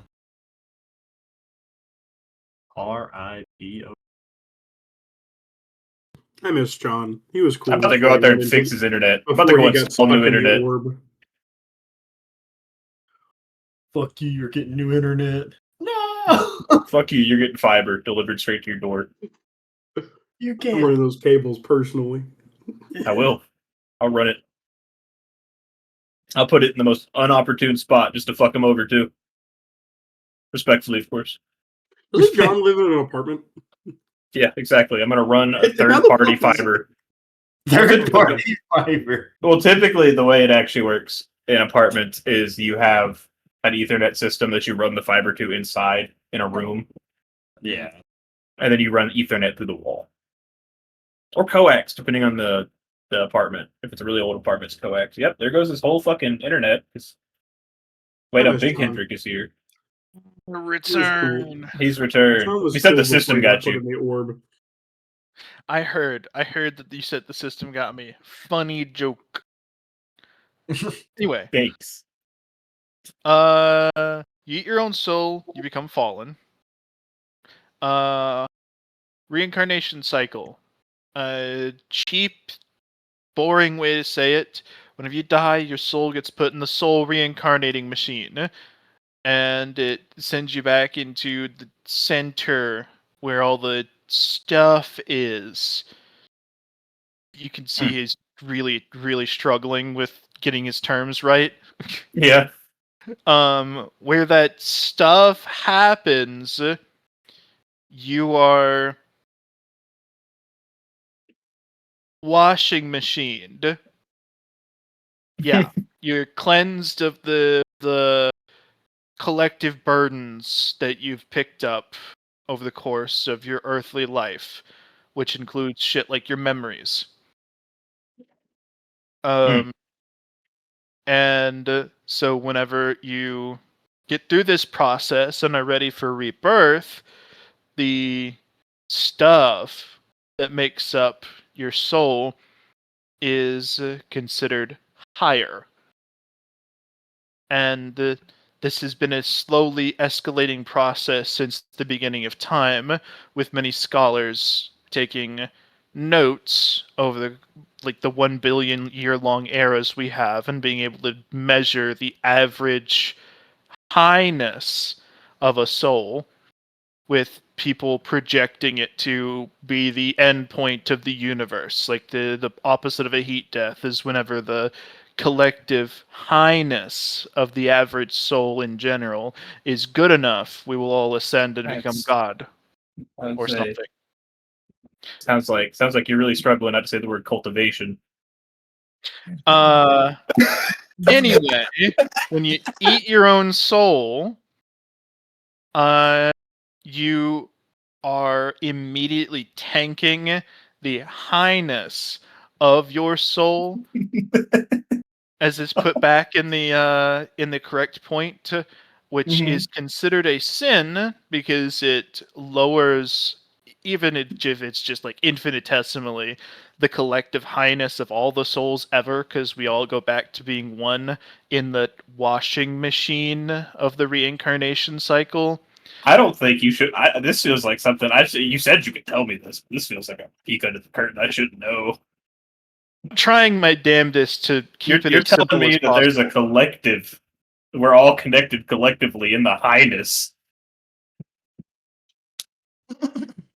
Yeah. Yeah, this is close enough to being false to be good enough to tell a baby guy. You're gonna The baby guy, dude.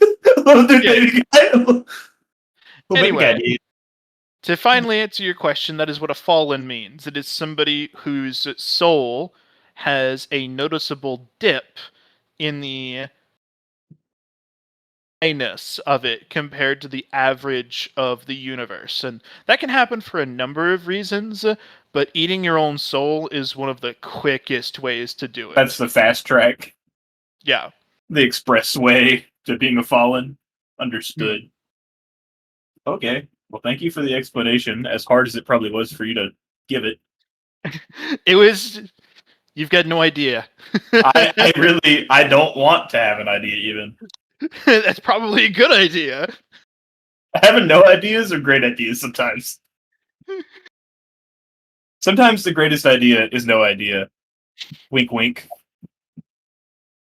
I do both All right. eyes. Just a blink. All right, kid. Yeah. Next up, I got something cool for you. Oh, I like cool things. You know this. Okay. So remember that conversation we had a long time back I got about perfect memory. when I pulled out that blue bonfire and your peoples started dancing around it, Yeah, and the affinity.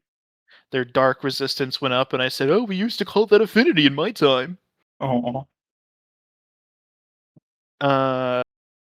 He's gonna pull out that same blue campfire and say, "Eat this shit." I'm eat it. I eat it, John. You may add +10 dark resistance to your character sheet permanently, wherever it is that you may keep gear-based bonuses. You can say from Holy- bonfire. Holy mother of fucking redundancy. 230 or 44 dark resist now, John. He says there are limits to what you can do with that in order to like continue improving that score, and you have to continue to eat more potent and potent things. But if you can manage to get your baseline default dark resistance before any skills or upgrades or buffs or anything like that, just the baseline default dark resistance intrinsic to your person to 100, crazy shit's gonna happen. I have a question. So, What happens if I eat your spit? that makes me uncomfortable. That's a point You, one. you've done it. You've done it, kid. You've made me Other uncomfortable. than you throughout uncomfortable with course. the little nidhogg in my brain. No, we will not be making out. No, that's not what I said. We have far too many teeth in the way. That's not what I said. Just you know. I don't like that. You don't have to like it. I asked what would happen. I didn't even ask you to do it. It was a hypothetical. Why are you jumped in? You jumped in like I asked you to do it. I'm not having sex with you. We've done worse. I mean, I did impregnate your previous incarnation. You impregnated me. You've become one with me in a literal sense. That's true. That's true. So, like, why is this where you draw the line? Why is this the demarcation? Why? I think Why? it's because you look like a young dragon now. It's really throwing off my. So I need to pump some more steroids in, and we're good. Yeah, it's like a toddler propositioning. Me. Confirmed. It's not good. Mel Mazar was not on Epstein's Island. Yeah, good to that's know. one part of the evil Of his Yeah. comically evil nature that he apparently didn't have. He just shies up. He's like, not that one. I choose to believe it's like the Minions where he was frozen during that portion of history. Okay, cool. In answer to your question, it would be a cheat code to getting you super duper strong, super duper fast, but it would be such a cheat code that it would not be kosher for my nature within the system as far as it's concerned. Man, I had your spit at one point. You did. I did. I had a bucket of your spit. Anyway, as I was saying, if you go eat magical bullshit, you will get magical bullshit. You know what I'm saying? You know what I'm saying? You see me hit the most devious side eye at Vortex.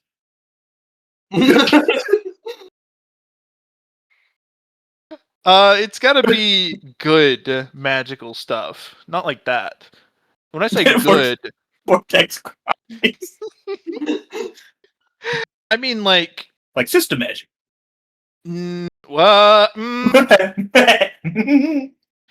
technically speaking, you could, but crazy thought, I don't know what it'll do. Yeah, I know. That makes it even more fun. You need to go find potent natural resources out in the world, out in the wild. Look around in the wild. The wild. My favorite place to be. Nature. The wilderness. You know, wild and Nessie. None of that here. The 5 square feet we got of it. The parks. It would help. I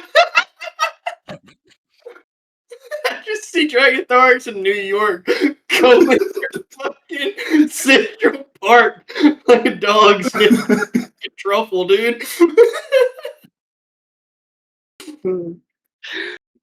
It will help if you go delving down to the next floor down. It's going to be super dangerous, but that will be about the level of potency of magical artifacts that you want to be, or not artifacts, natural resources that you want to be salt licking. Get out of here! I'm giving you a black hole ingot. Yum. Okay. So what happens if I eat just is it like when I eat stuff that's like this lower quality, it still does something? It's just it's like doing one push up versus actually working out every day. No. Anything that is below a certain prerequisite quality is going to be just effectively turned to ashes before it can touch you, because dragons are prideful creatures. So when I ate the spirit of the tree, because yes, that was the first thing I got. I did. It Mhm. nourished me. Which means it was sufficiently acceptable for your draconic pride at an instinctual level. The spirit of a crime against... Well, no. That wasn't the crime against God Oh, tree, it was was just it? a regular tree. It was just a regular The tree. spirit of a tree is of sufficient esotericism to at least nourish you. But it probably wouldn't give you, like, permanent bonuses like that bonfire did. Okay. I'm gonna hop on a tram, John. You Actually, hop on no, top I'm of not gonna it. hop on a tram. I'm gonna hop out of a tram. I'll hop off top of it. You Land. hop off the top of it. Everybody goes, "Aww." Okay, I hop back on. You are known as the fluffy black cloud among most of the population. You go I'm real around sweet. covered in shadows all the time. I'm also real Um, nice. There are rumors that you do children's birthday parties. You but know, it's- honestly, I might do one just to substantiate those rumors. Find me like Anyway. the poorest kid having a birthday, and the fluffy cloud will show up. Be like Okay, a Christmas cool. story. No, sorry. What's the fucking deal with deals? Is that like something I learn as I get older, or is that just like He says it's different for every major magical creature. I learned how to do mine from the Infernals. All right, we're gonna ixnay that conversation for now. 'Cause that's a lot of information I'm gonna have to digest. I ain't got a whole lot of time. The I'm gonna go to the town of Deals. town of deals. The town of wheels and deals. It's Yeah. the Prince's Gavlon. I go find some dude. Say, hey, you want to make a deal? He says, "Would I?" All right. Can I have your shadow? Sure. What do you want? What's your counteroffer for your shadow? For my shadow, let's see. I change my future so that I am no longer a background character and I become someone meaningful and important. Oh. Okay, John. If I eat this man, Mhm. and with the intent of eating his mental, his mental prowess, or his mental, to put him inside my head, so he's now a meaningful character. He reaches Does out that a hand to shake your claw. Is that a deal? You got to think about how I would do this. There is a way you can do it, technically. I could just bring you in and fund you. Yeah, I can just make you. I don't see why I wouldn't be able to do that. Well, you could actually change his system to where he's also a frontiersman, because we have the ability to appoint new frontiersmen. We just haven't. That's what John's trying to get you to do right now. I'm gonna roll a scrutiny on this man, John. Go for it. It's not gonna be particularly great, but Have you mailed Mazzaro an address? You are pretty sure that this guy is like boring to an aggressive degree. He probably doesn't have a very good class or a very good anything.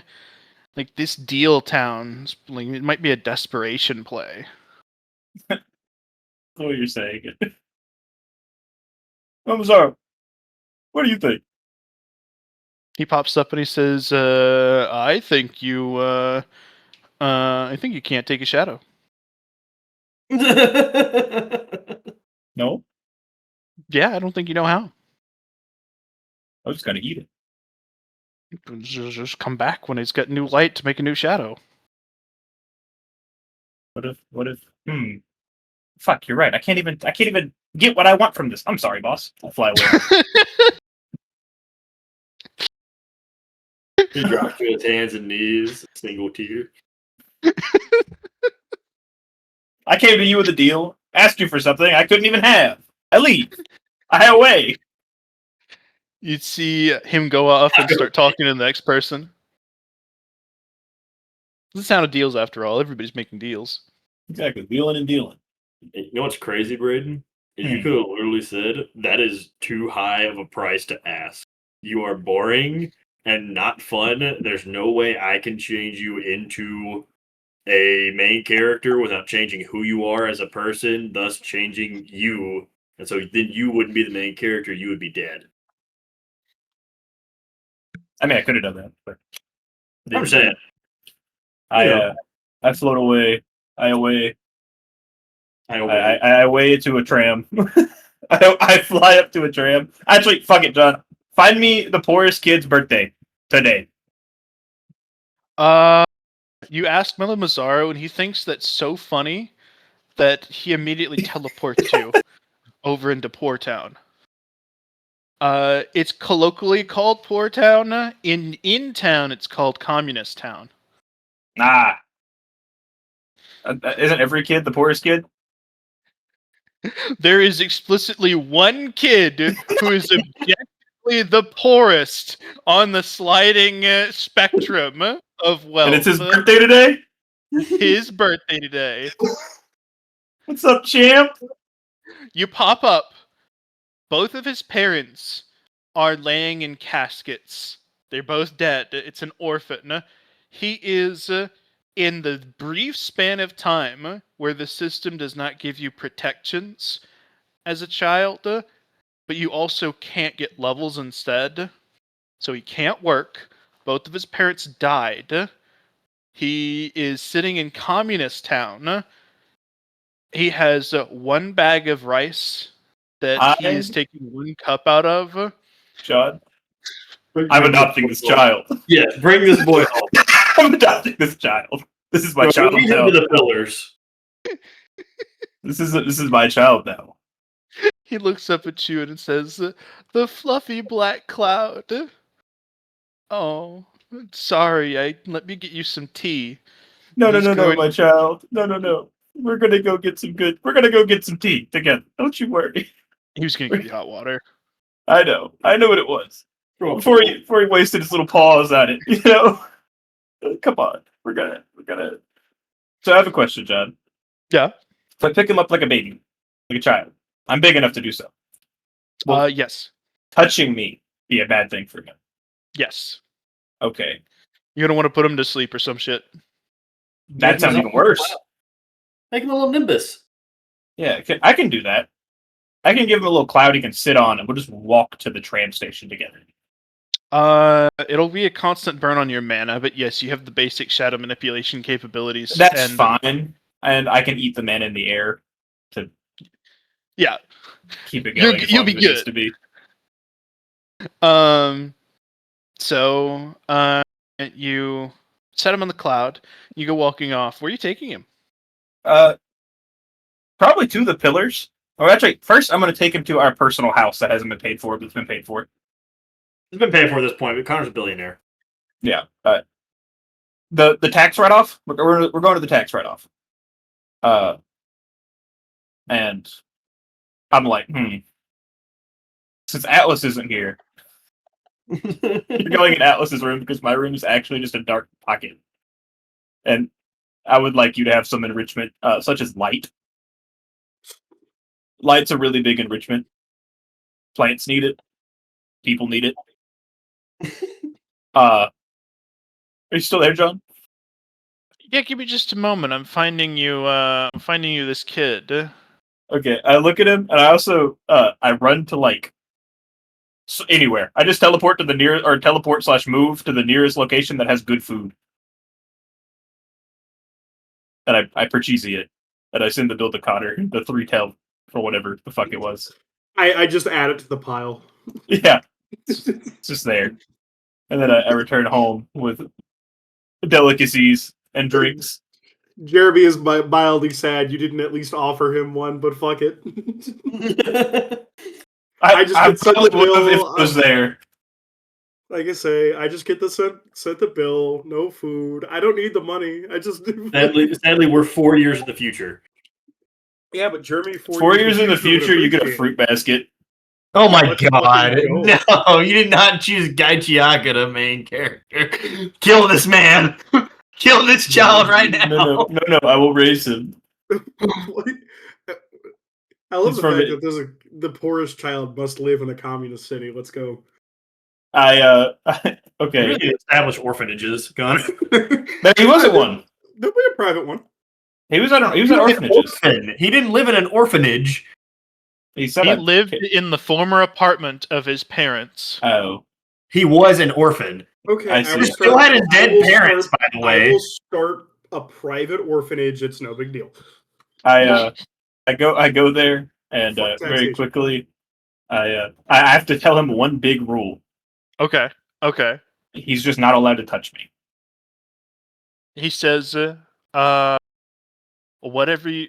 So he's gonna be kind of sitting there thinking that this is all too good to be true, is what it comes down to. This kid has been beaten by life, and now the fluffy black cloud shows up on his birthday and pops him into oh, we're gonna feed you and we're gonna clothe you, and all you're gonna do is not touch me.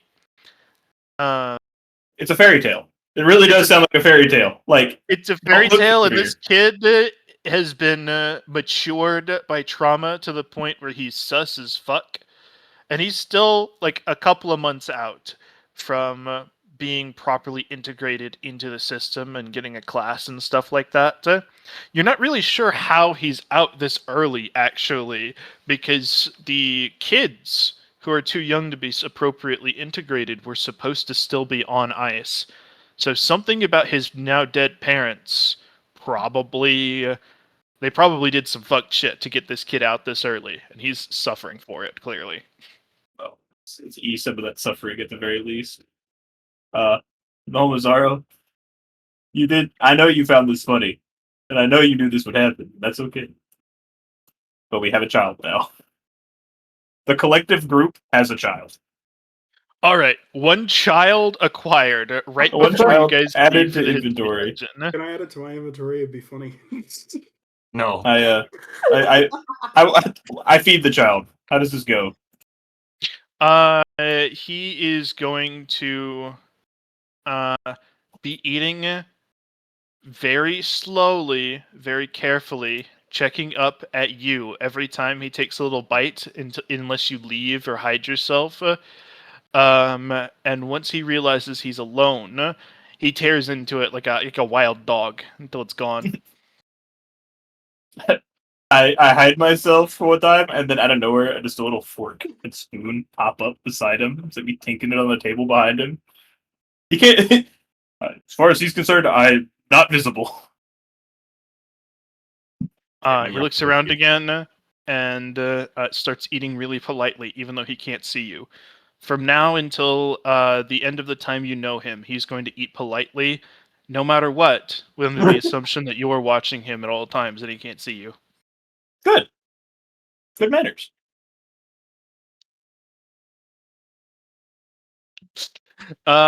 With that, we end your turn with one child acquired.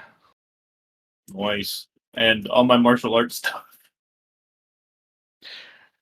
Jeremy! Fucking Mental note. Forrest. Before It wasn't even his birthday. comments. Was it his birthday? It was! Damn, he died on his birthday. Is that? This is weird. This circumstance is really weird.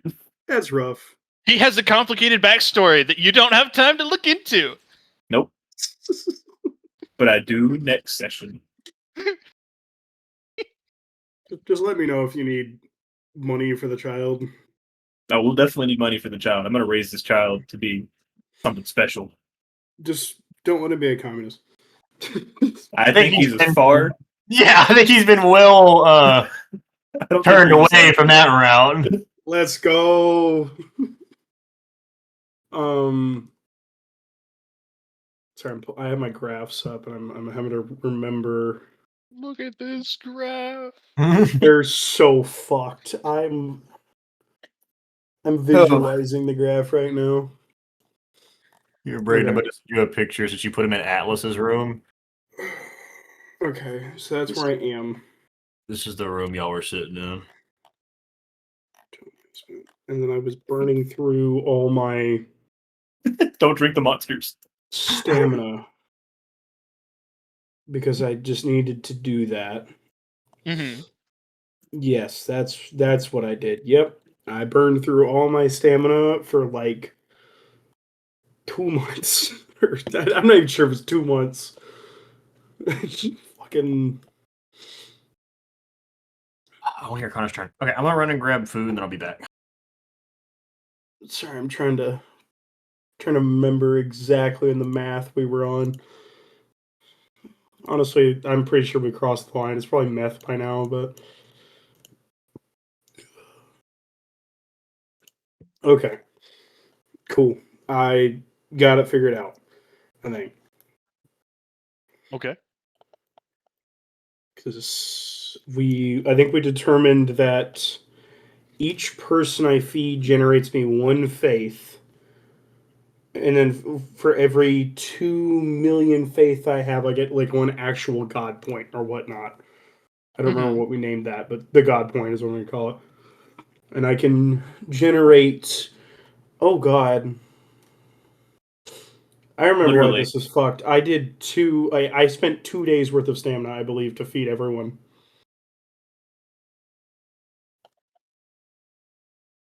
Damn. Okay. Oh yeah, D&D. D&D. We are in the general chat. To be In my fair, defense, I joined Yeah. this like 2 hours ago. Just click general. Okay. Okay, we're good. Okay.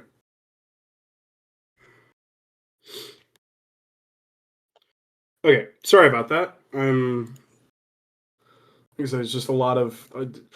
I had to get all 3 Google Sheets ready and like figure out where the hell I was, because there's, quite frankly, a lot of stuff happening. Okay, so Connor, I do understand I need a time skip at some point. I'm bringing something up to you now. Yes. You have 2 options in front of you, and I believe I know which one you are leaning, but I want an answer in character from Jeremy, because Jeremy is kind of intuitively understanding that this is going on. Yes. You have the option to go for the Tao of Conquest. You've Mm-hmm. received sufficient seeds of it to Yeah. develop in that direction. Or you have the option to go faith, which would inevitably end up with you being a god. You would be very, very similar to the God Emperor of Humanity, Warhammer 40k, who, even though he said he didn't want to be worshipped, he absolutely was, and he received godlike powers for it. Jeremy is probably going to go the God route. I feel like godliness is probably more fitting for him than a Tao is, if I'm being completely honest.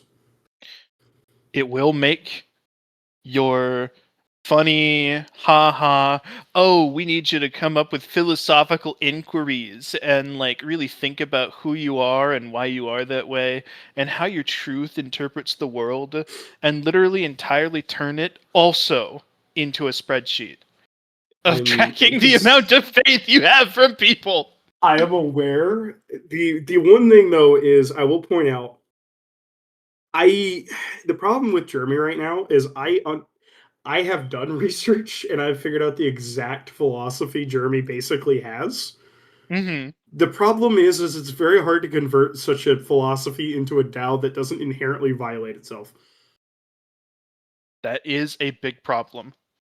Jeremy's entire philosophy on natural law, basically saying the person who originally owns a thing is the owner of that thing, does not fit Conquest even remotely. No. And it is inherently a contradiction. So, like, Jeremy views it as I'm willing to pressure people into making deals, but I'm not gonna, like, at the end of the day, just deadass running around stealing shit is kind of a violation of what he was trying to build. But also, like, they're not humans, so who cares? Makes sense to me. Yeah. Acceptable. Acceptable, but yeah, we're going God route. How much faith it's did easier. you end up getting? 2. Cool. 2 faith. God points. So 2 Two million, God 2 million points, faith. yeah. 2 God points. And it's, I believe it is literally a 1 stamina to 1 faith ratio. Unless I am misremembering that. No, it's because you could feed one person in 1 stamina because of how ridiculously fast you are. Yes, which honestly, one food for 1 stamina isn't even that like insane. Like that's almost reasonable. The unreasonable part is the part where I have 11,000 stamina. Sorry, let me rephrase that. I have 111,000 stamina.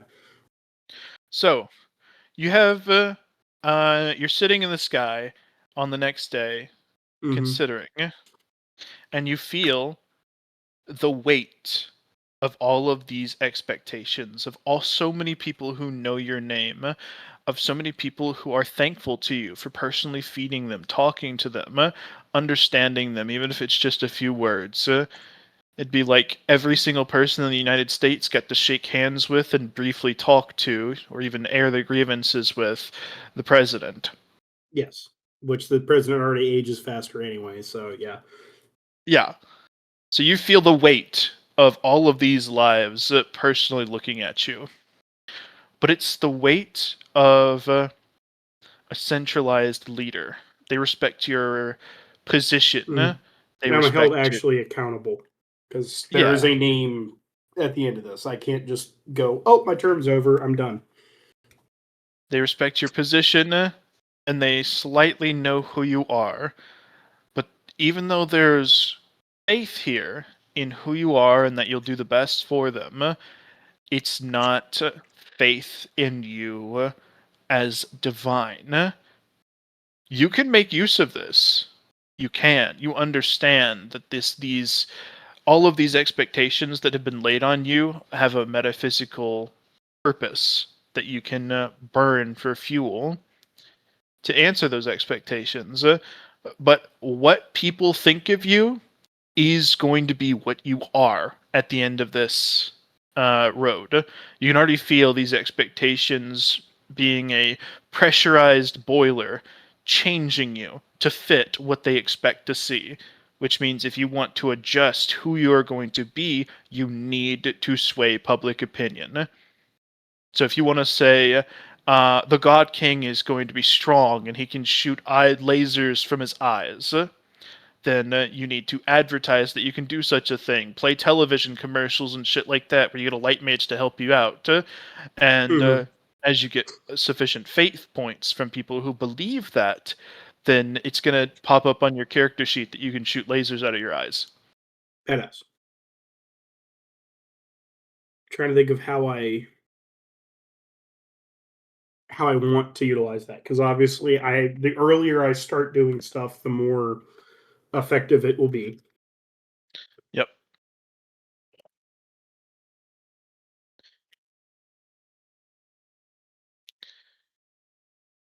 And there's going to be some squicky things here too, like ordering What does people to that call mean? you a god when you aren't one. Oh yeah.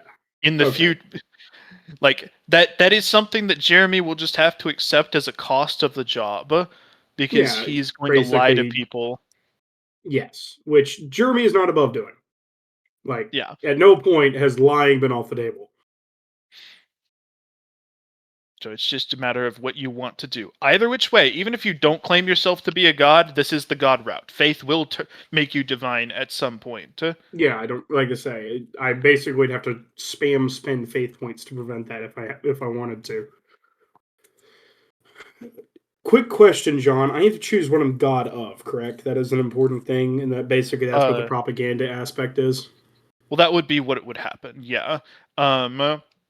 If you don't choose your divine portfolio is chosen for you based off of what the collectively most common beliefs of who you are would be. And for you, that would be as is, you would be the god of humanity. You would be the god of kings. You would be the god of princes, the god of expansion and commerce and conquest. Joy, I do love being the god of manifest destiny. Let's go. I'm trying to think of how I need to sway stuff to line up for what I want. Just speaking out loud here, my goal for this all is Jeremy is. I struggle with Conquest as the title for Jeremy, and I have previously, because inherently Conquest is kind of at odds with everything he's done so far. Don't get me wrong. He wants to play the giant game of StarCraft, like I say, as he views it. But I'm currently struggling with the fact that, like, technically speaking, I have not sure, I guess I technically conquered the world, but I conquered an empty world. That's like, it was not empty. You faced a shitload of opposition from people, from things and creatures that you know are in general intelligent. Like fair. the fire elemental, the goblins, all of those things can speak. They had a language. I did completely basically wipe all of them out. I may or may not have committed a couple genocides, but so Conquest is not, like I say, Conquest. It's not that Conquest is inaccurate. It's that I feel like it almost limits itself very specifically to that one big stage, which Jeremy is happy to perform in, but I'm worried about the implications that would have on the fact that Jeremy 100% isn't just that. He's very expansionist still, but he's kind of also promoting industry and such. I don't know. I'm just thinking out loud. I guess I.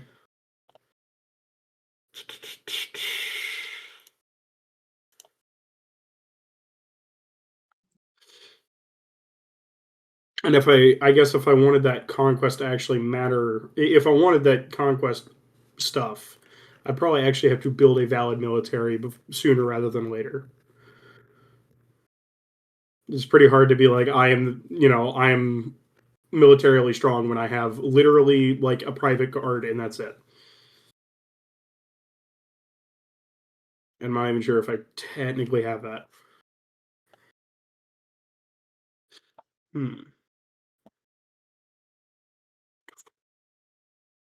Okay.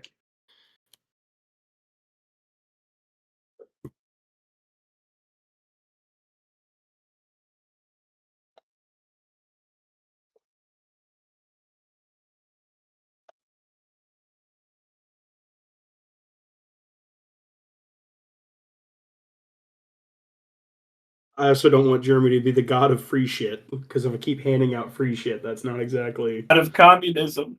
Yeah, that would be horrible. Complete opposite of what he is. Because right now he's literally handing out free lunches, which is like literally the opposite of what he believes.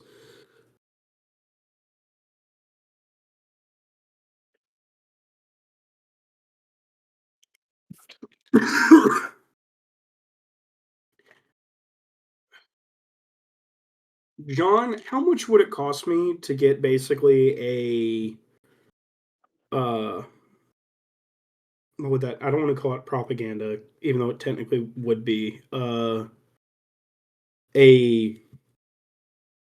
public opinion manager,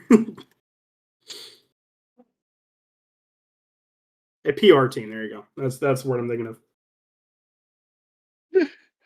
Do you want to hire a PR team to handle this for you?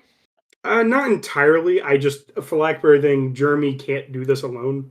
At the scale Jeremy is at, there's nothing.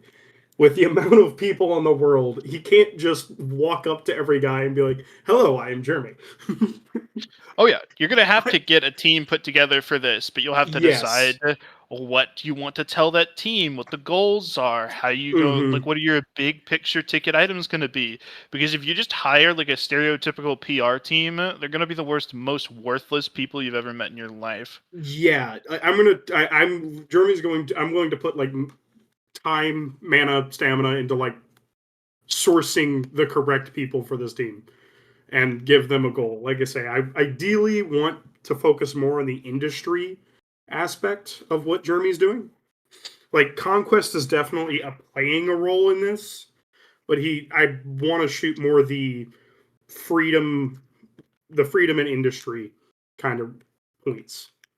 Oh yeah, freedom and industry. What Yes. happens when you run out of space? I will get more space. That is the Yeah. goal. Via conquest. Like I say, conquest is an inevitability. At some point, I will run out of room. And for lack of better thing, Jeremy's plan on what to do with that is to just basically Conquer the next over. Not always good. Big stick diplomacy is how I would phrase it. Jeremy's not necessarily just going to declare war, but he's definitely going to use the army as a negotiating tactic to either buy continents or basically just obtain continents. What if they said no? If they're not, I will find who says no. The government or the people? Yeah, the government of the planet that you're talking to. They say no. This is our planet. We grew up here. We're not gonna give it a price. You could give us a fucking 10 trillion tel, and you can't get it for our planet because where are we gonna live if you have our planet and you turn it into fact? For like everything, I would literally I would go Genghis Khan style and just have them join the empire. That's even worse. That's not a business proposition at that point. You would have to conquer them at that point. Well, like I say, I'll just destroy their government, and then the people get to live the same lives they've always wanted to, except now I'm the guy in charge. Uh-huh. I'm not saying the moral implications of my plan are exactly ideal. I'm saying that if you want your future as a god to include all of this, you need to have it as part of your story. I had to have a plan for that. That is an inevitability too. Because, Yeah. like, let's say your PR team said, "Oh, don't worry, your king would never hurt you. He has the best and most moral interests in mind." And they think of you as a purely benevolent deity who only cares about just making the money in industry.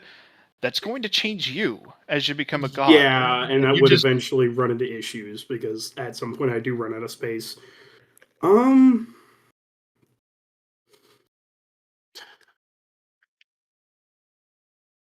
The implication here is I basically can't let anyone join the Empire, and I would just have to continue the absolute genocides I have been committing so far.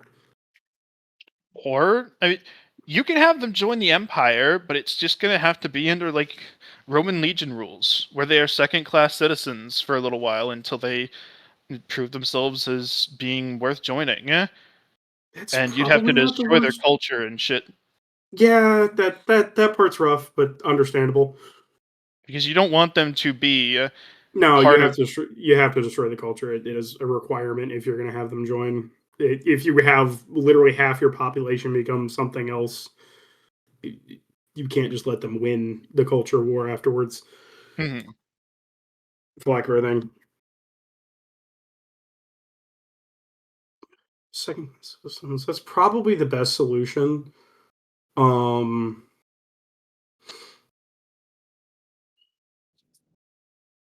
I say,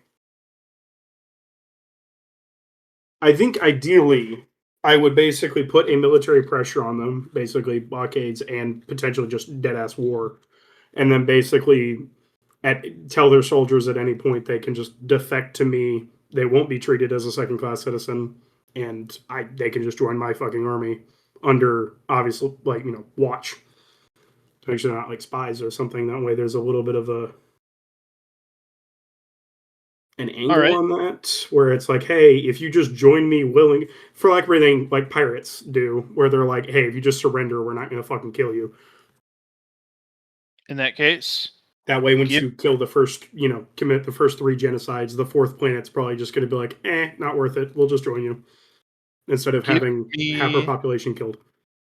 give me a short and simple ideology that you can state as part of, let's say, your religious doctrine that is going to be how you present these because you're not answering Yeah. what are my complex geopolitical ideas for how I deal with a situation by context to context. You're asking for big picture. What do my people think about me when they are in the future praying about what kind of god I am? And that is going to dictate the grand strokes of how I deal with other planets.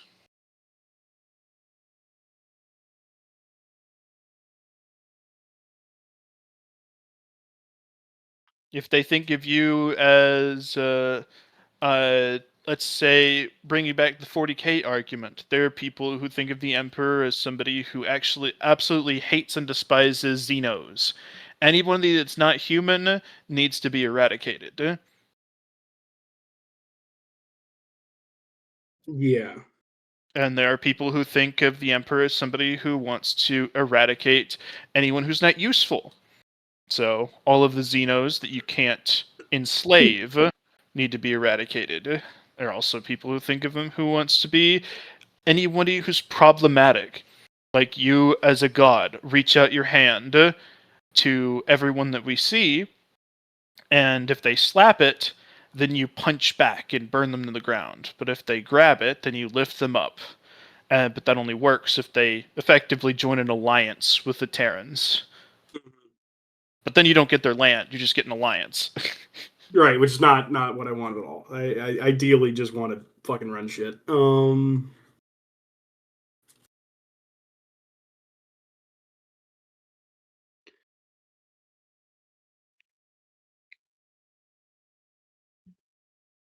The issue is a lot of the things I've been thinking about are more the internal parts and not the external parts.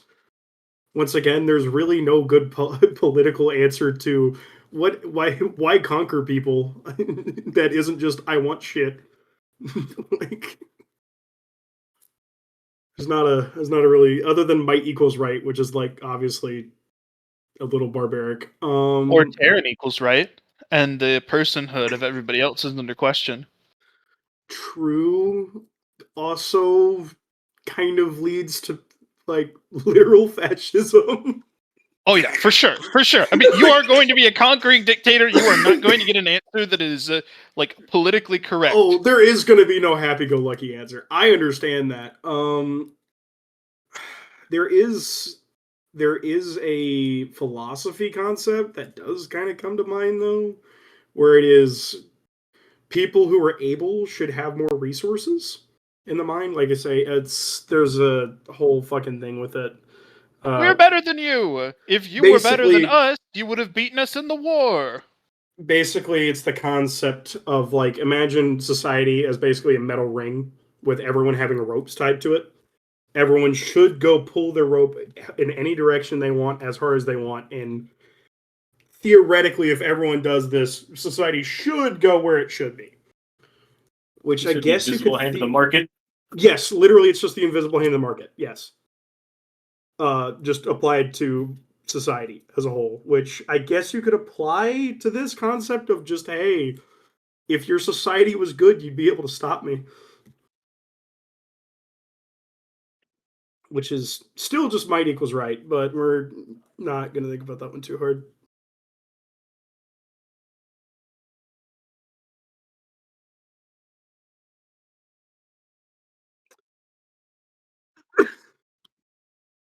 I guess I will phrase it the concept as I will do what's best for those within the empire. The principality. Yes, the principalities. I'm willing to let people join. In fact, I actively encourage it. But I am not going to. I am principalities first. Like quite literally. If it is better for me to take over your planet, I will do it because it is what my society needs. And if I did that, I would be a bad king. If I just let my society rot because I refuse to do that. All right. That is the logic I will use. There you go. So sorry it took me a while to get there. let me see if I can't write your strategy here out.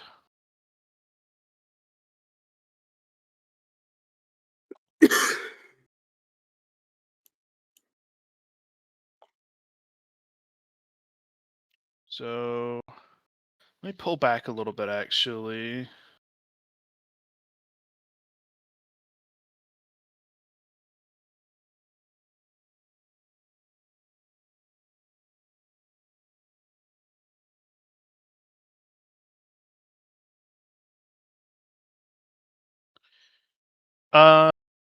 What is your official title again? Technically, right now, king.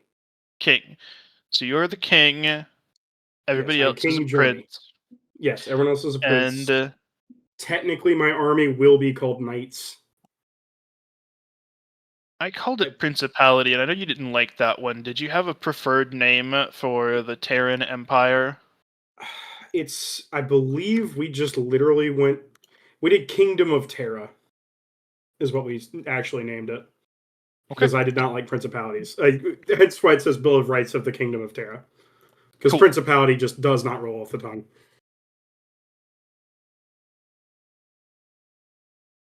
Even though it is by far the most accurate description of my thing. Kingdom isn't the worst, though. It's pretty accurate, too. Jeremy, do you want your name to be maintained, or are people worshipping the king as your divine title? So effectively, are you name or title? In 10,000 years, when people say, will they say Jeremy will save us, or the king is coming?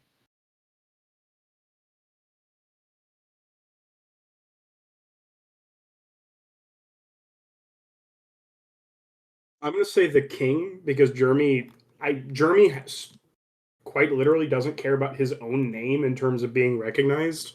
He more so just wants to win, and he understands the concept of the king is by far a better angle.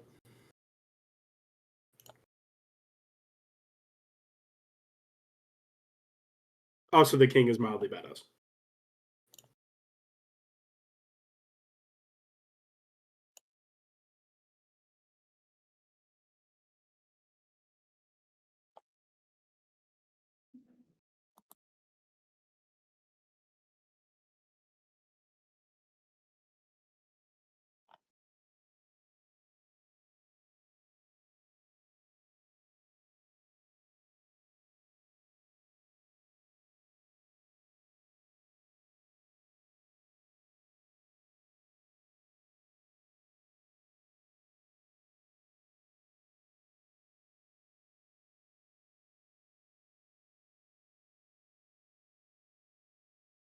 I'm gonna start doing the math on what I need to do for my cities next.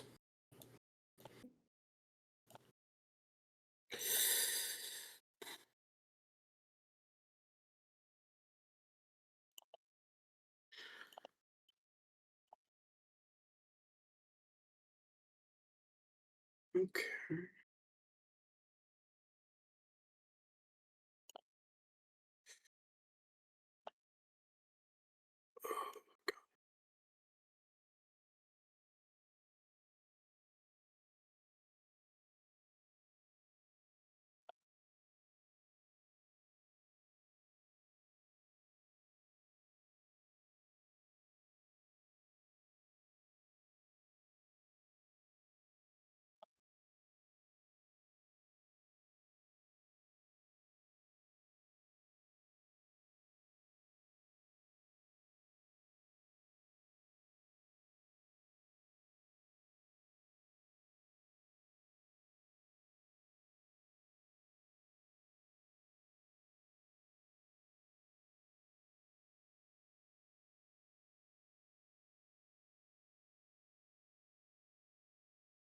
And to 1 ratio.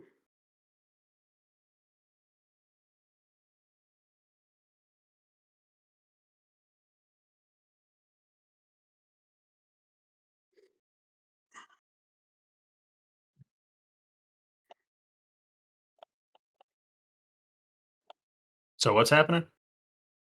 I'm writing stuff out for Connor real quick. Yes, and I'm doing math.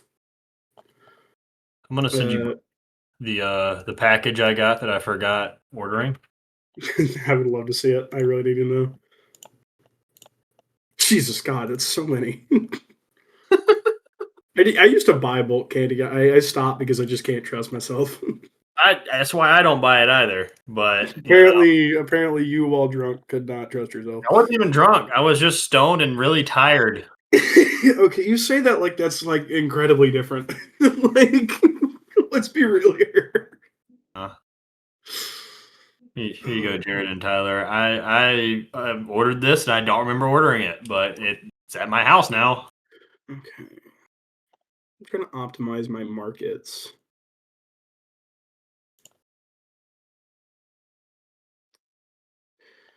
Okay. So What is wrong with you? Why are you? Why? Who orders Pez? Brother, those are I good. Those are didn't great. mean to. 'Cause I love those- pets. Don't get me wrong; they will be eaten, but they will be locked away in a safe that I have to fucking jump through hoops to get to. I 250. feel the sleep, man. Call it. Sounds good, buddy. I'm not too far from you. I will talk to you boys. We should play a Mayhem. Rogan. Nope, I'm not. We played a mayhem. It had to be deafened, and I'm about to eat anyways. So I'm about to mute back up and eat my sandwich. And then we'll play one. Not this image. Probably not, but we'll see. Don't need embassy. Who needs to talk to those alien fucks anyway?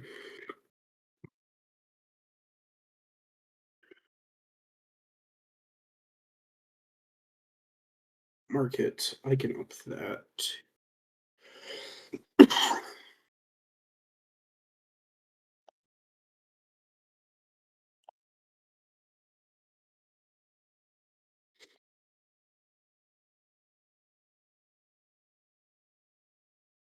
What's the sum of that? 130. Okay, we're good.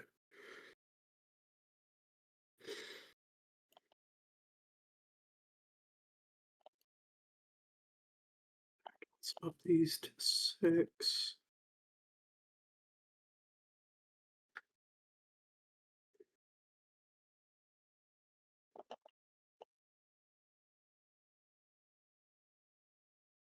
There you go. This is what your PR team puts together for you Well, after you put them together. 24. Gosh 28. dang, that's a massive bag of Pez. That is an insane bag of Pez. It's an accident, I swear. 28. 20 plus 15. Sorry, I'm trying to calculate how much I need to spend to make better cities.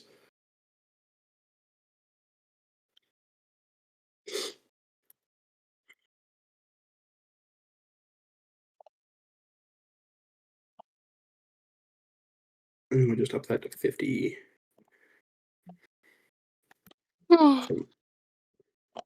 Plus 45. 196. That's not horrific. Okay, let me pull up your message. Sorry, John. King, divine portfolios, meritocracy. If you deserve it, you wouldn't. If you deserved it, you wouldn't have let me take it. Progress is key. Industry is our lifeblood. Terran supremacy, not human supremacy. Agreed. Is gold just because of like? This is the stuff that was put together, like I said, by your PR team. They Yeah. needed a aesthetic image, Yes, gold, light, royalty, nobility, rule. I can get that. which are going to become part of who you are, because these are the things that humans associate with divinity stereotypically. So they would ask you to stop wearing the black assassin armors and start wearing a crown, start wearing golden, glittering, light-inducing, aesthetically pleasing stuff. Quick thought, and I'm questioning how much this would hurt me. How much would it hurt me if I, instead of doing that, wore like a suit with my crown? Just- It's a direction you could go, but they say it would slow down progress quite a bit, and it would make you less. Like in the end, you would be less of a like glittering, golden, divine being. You would just look like, because you would be dressed in the works of men. You would look like a man with the crown, which would really slow down your ascension to being a god.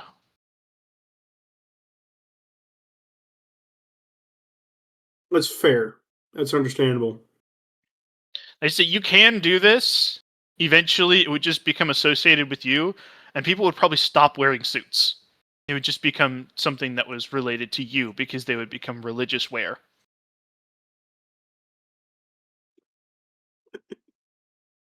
Suits being religious wear is hilarious to me. I don't know why. You would slowly influence the culture over the fact that when you put it on, it was something fashionable that you liked. Yeah. But it would hurt me, and for lack of better thing, that is not. It's not worth it to take a hit for that.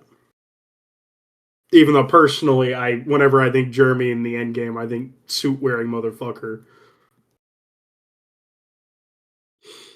Whereas more accurately, they literally, somebody's going to draw this out for you. Mm-hmm.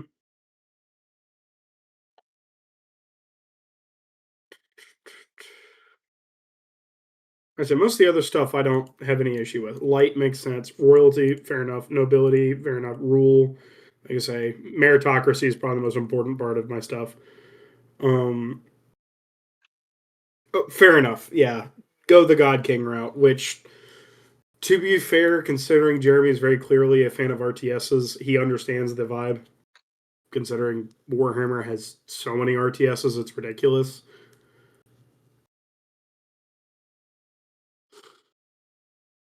You are It's a just warrior really- god. It's You very will be- odd to think of a string user with armor that thick. Because, like, inherently the piano wire is, like, not a weapon that's typically associated with heavy armor. And you picked up that string because it was useful to you at the time that you picked it up. It doesn't mean that you have to continue using it. or No, the I could martial art you drop it picked and up. probably train in a new weapon relative. Like with the amount of stamina I have, it probably wouldn't be that hard for me to go pick up something else.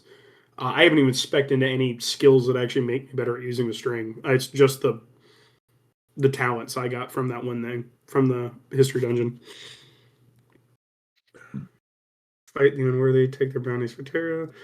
Terra, obey my princes, or leave them. Fire me as king. I would like to add one more mandate on there if all possible. Go for it. I would like to do the power. Phrasing is obviously very important. The powerful and strong should owe it to themselves, owe it to society as well as themselves to try to be the best they can. Blackbeard thing basically stating With great power comes great responsibility. no, he's not even saying great responsibility. He's saying with great power comes do more. Fucking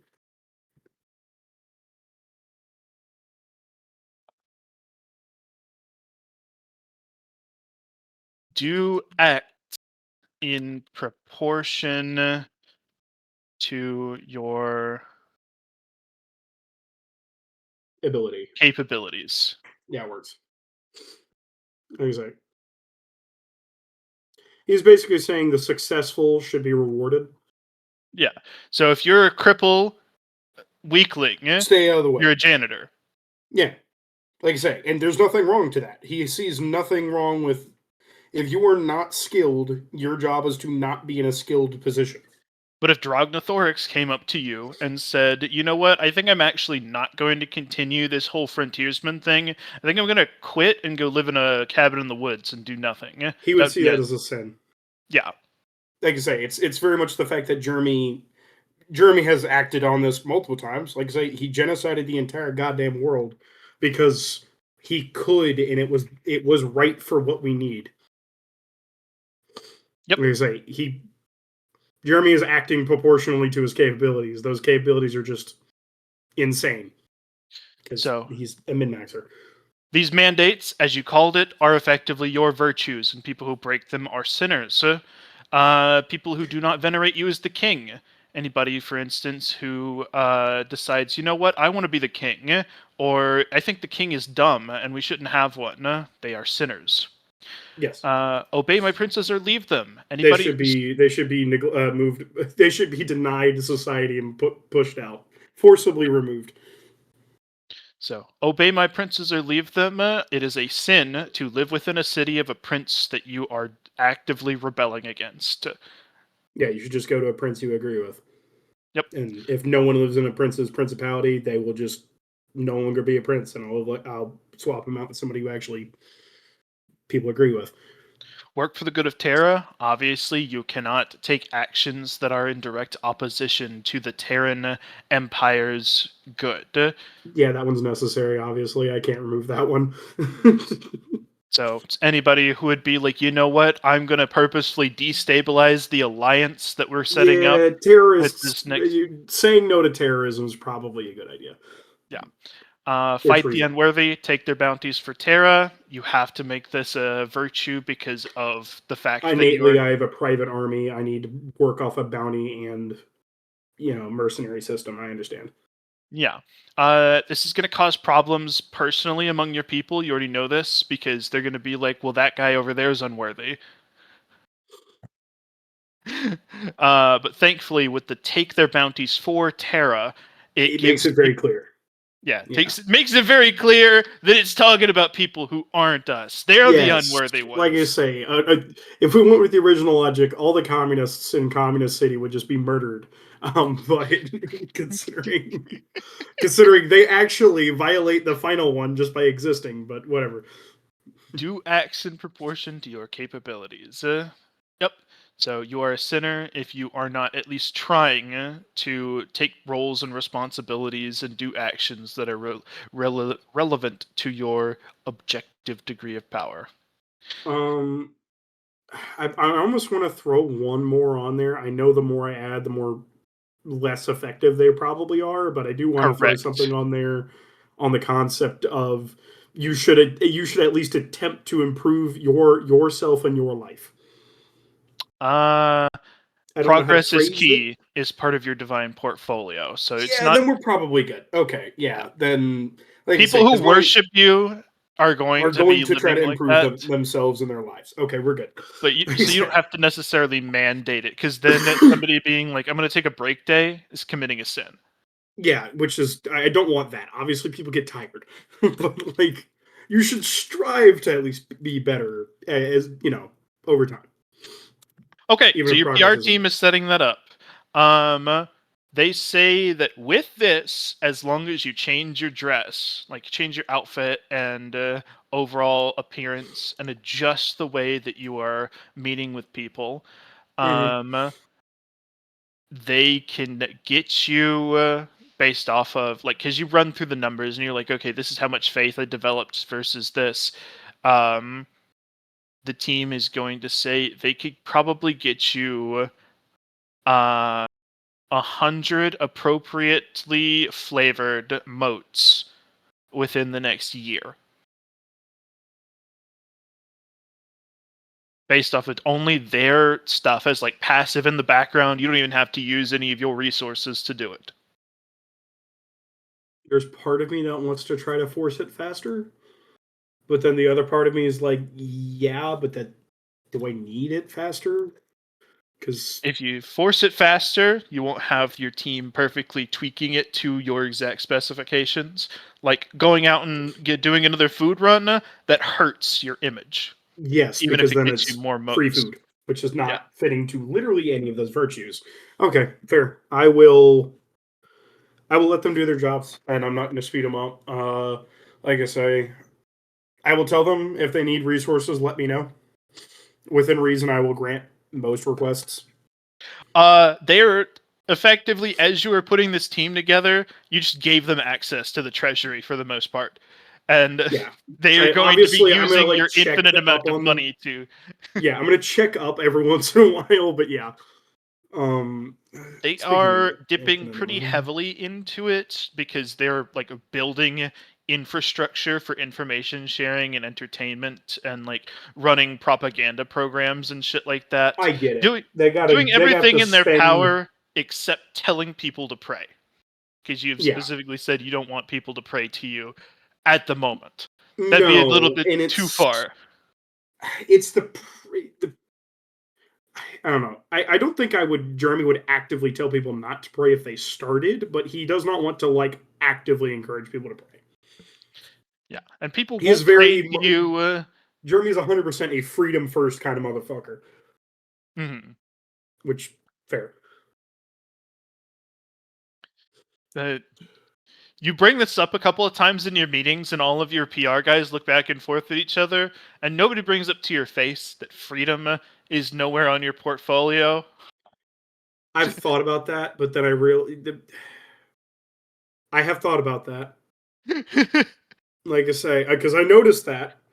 Yeah, this is not. It's not part of the plan.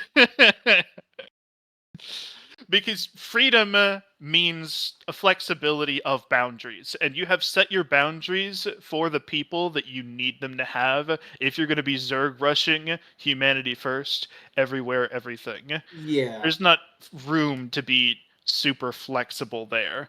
It's The kind thing of the I job will of your point princess. out is, for the most part, none of my mandates or portfolios exactly limits people in any capacity.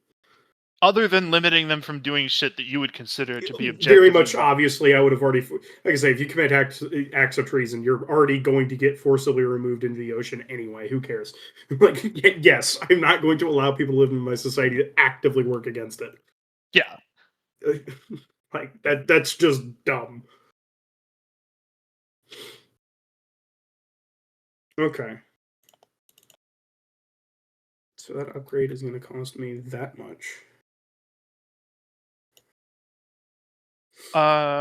Unfortunately for you, you don't know how many like motes of divinity you need in order to get to the actual point where you can convert them into something or level up or have You any said 100. structure to this? I believe you said 100. I'm not sure.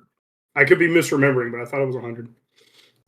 I may have said that, but your character would have known it on intuition alone because nobody has told you anything about this. You don't have like a mentor or anybody to teach you how it goes. So you've just been kind of Fair doing enough. your best. Next big question. What do you want to use the 2 divine motes that you have for yourself right now? Because they are not Yeah, aligned with the king. you are correct. Trying to think of what I can use them on. Know if there's any objects. You know what? Fuck it. I know I basically need to burn them on an object to get nothing. You just kind of do stuff. And I really don't want to use it on my crown because I feel like that can go poorly. Mm-hmm. Because that's kind of integral for kingliness, and if I need to get rid of it, it's a bad look. I will just choose my original end of the line and just throw 2 divinity into it to see what happens. It is going to become sanctified. And you can add sanctified to its name in brackets on your gear. It is going to do triple damage against any, we'll call it evil foes. Not evil per se, metaphysically anti-divine.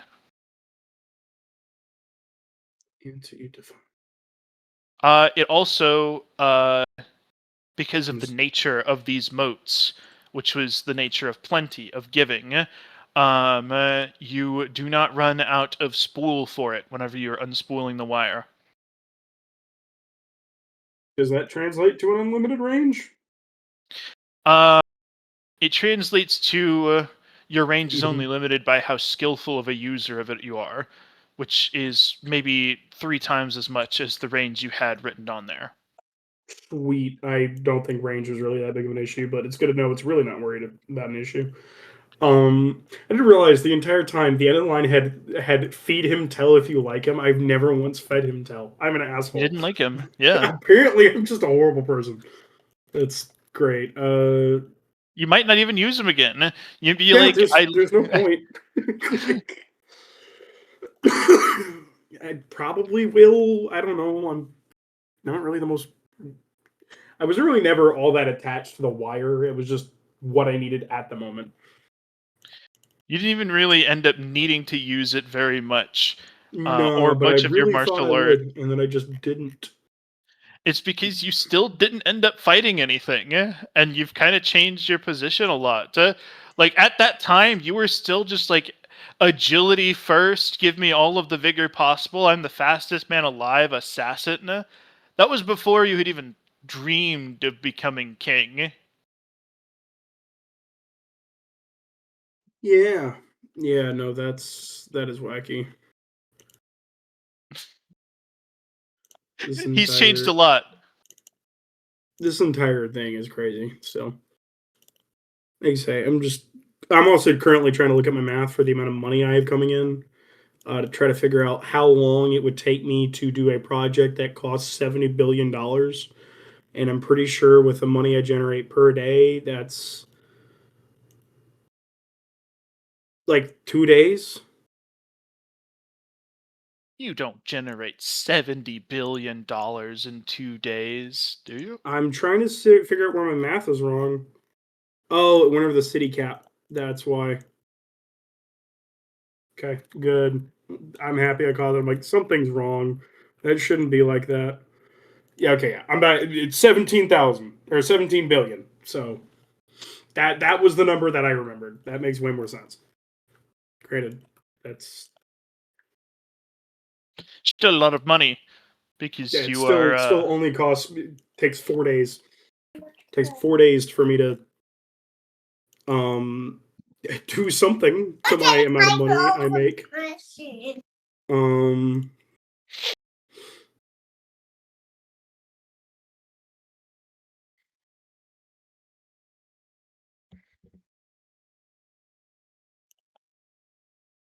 Let me try to. Sorry, I'm doing more math.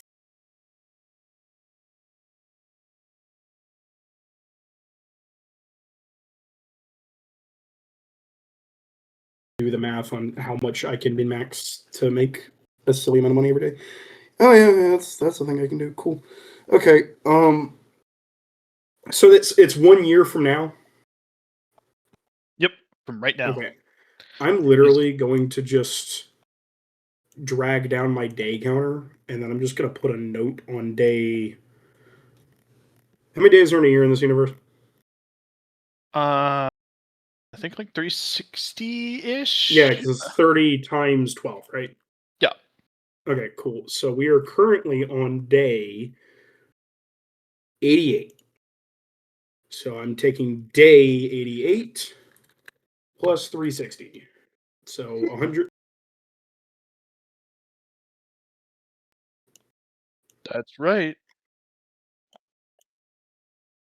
And I'm just going to write note of I become God. And that's what the note's just going to say. I become God. Cool. Okay. Cool.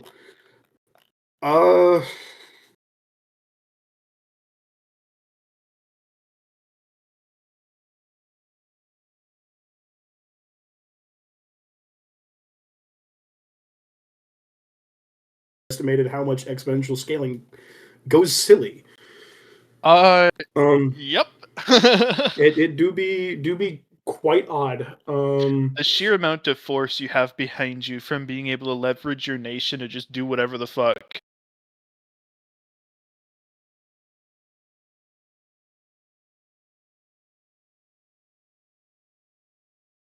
The thing I will point out is I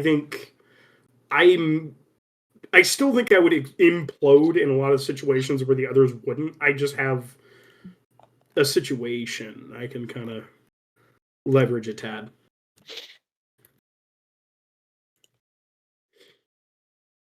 So I'm doing the math with the money in my bank account right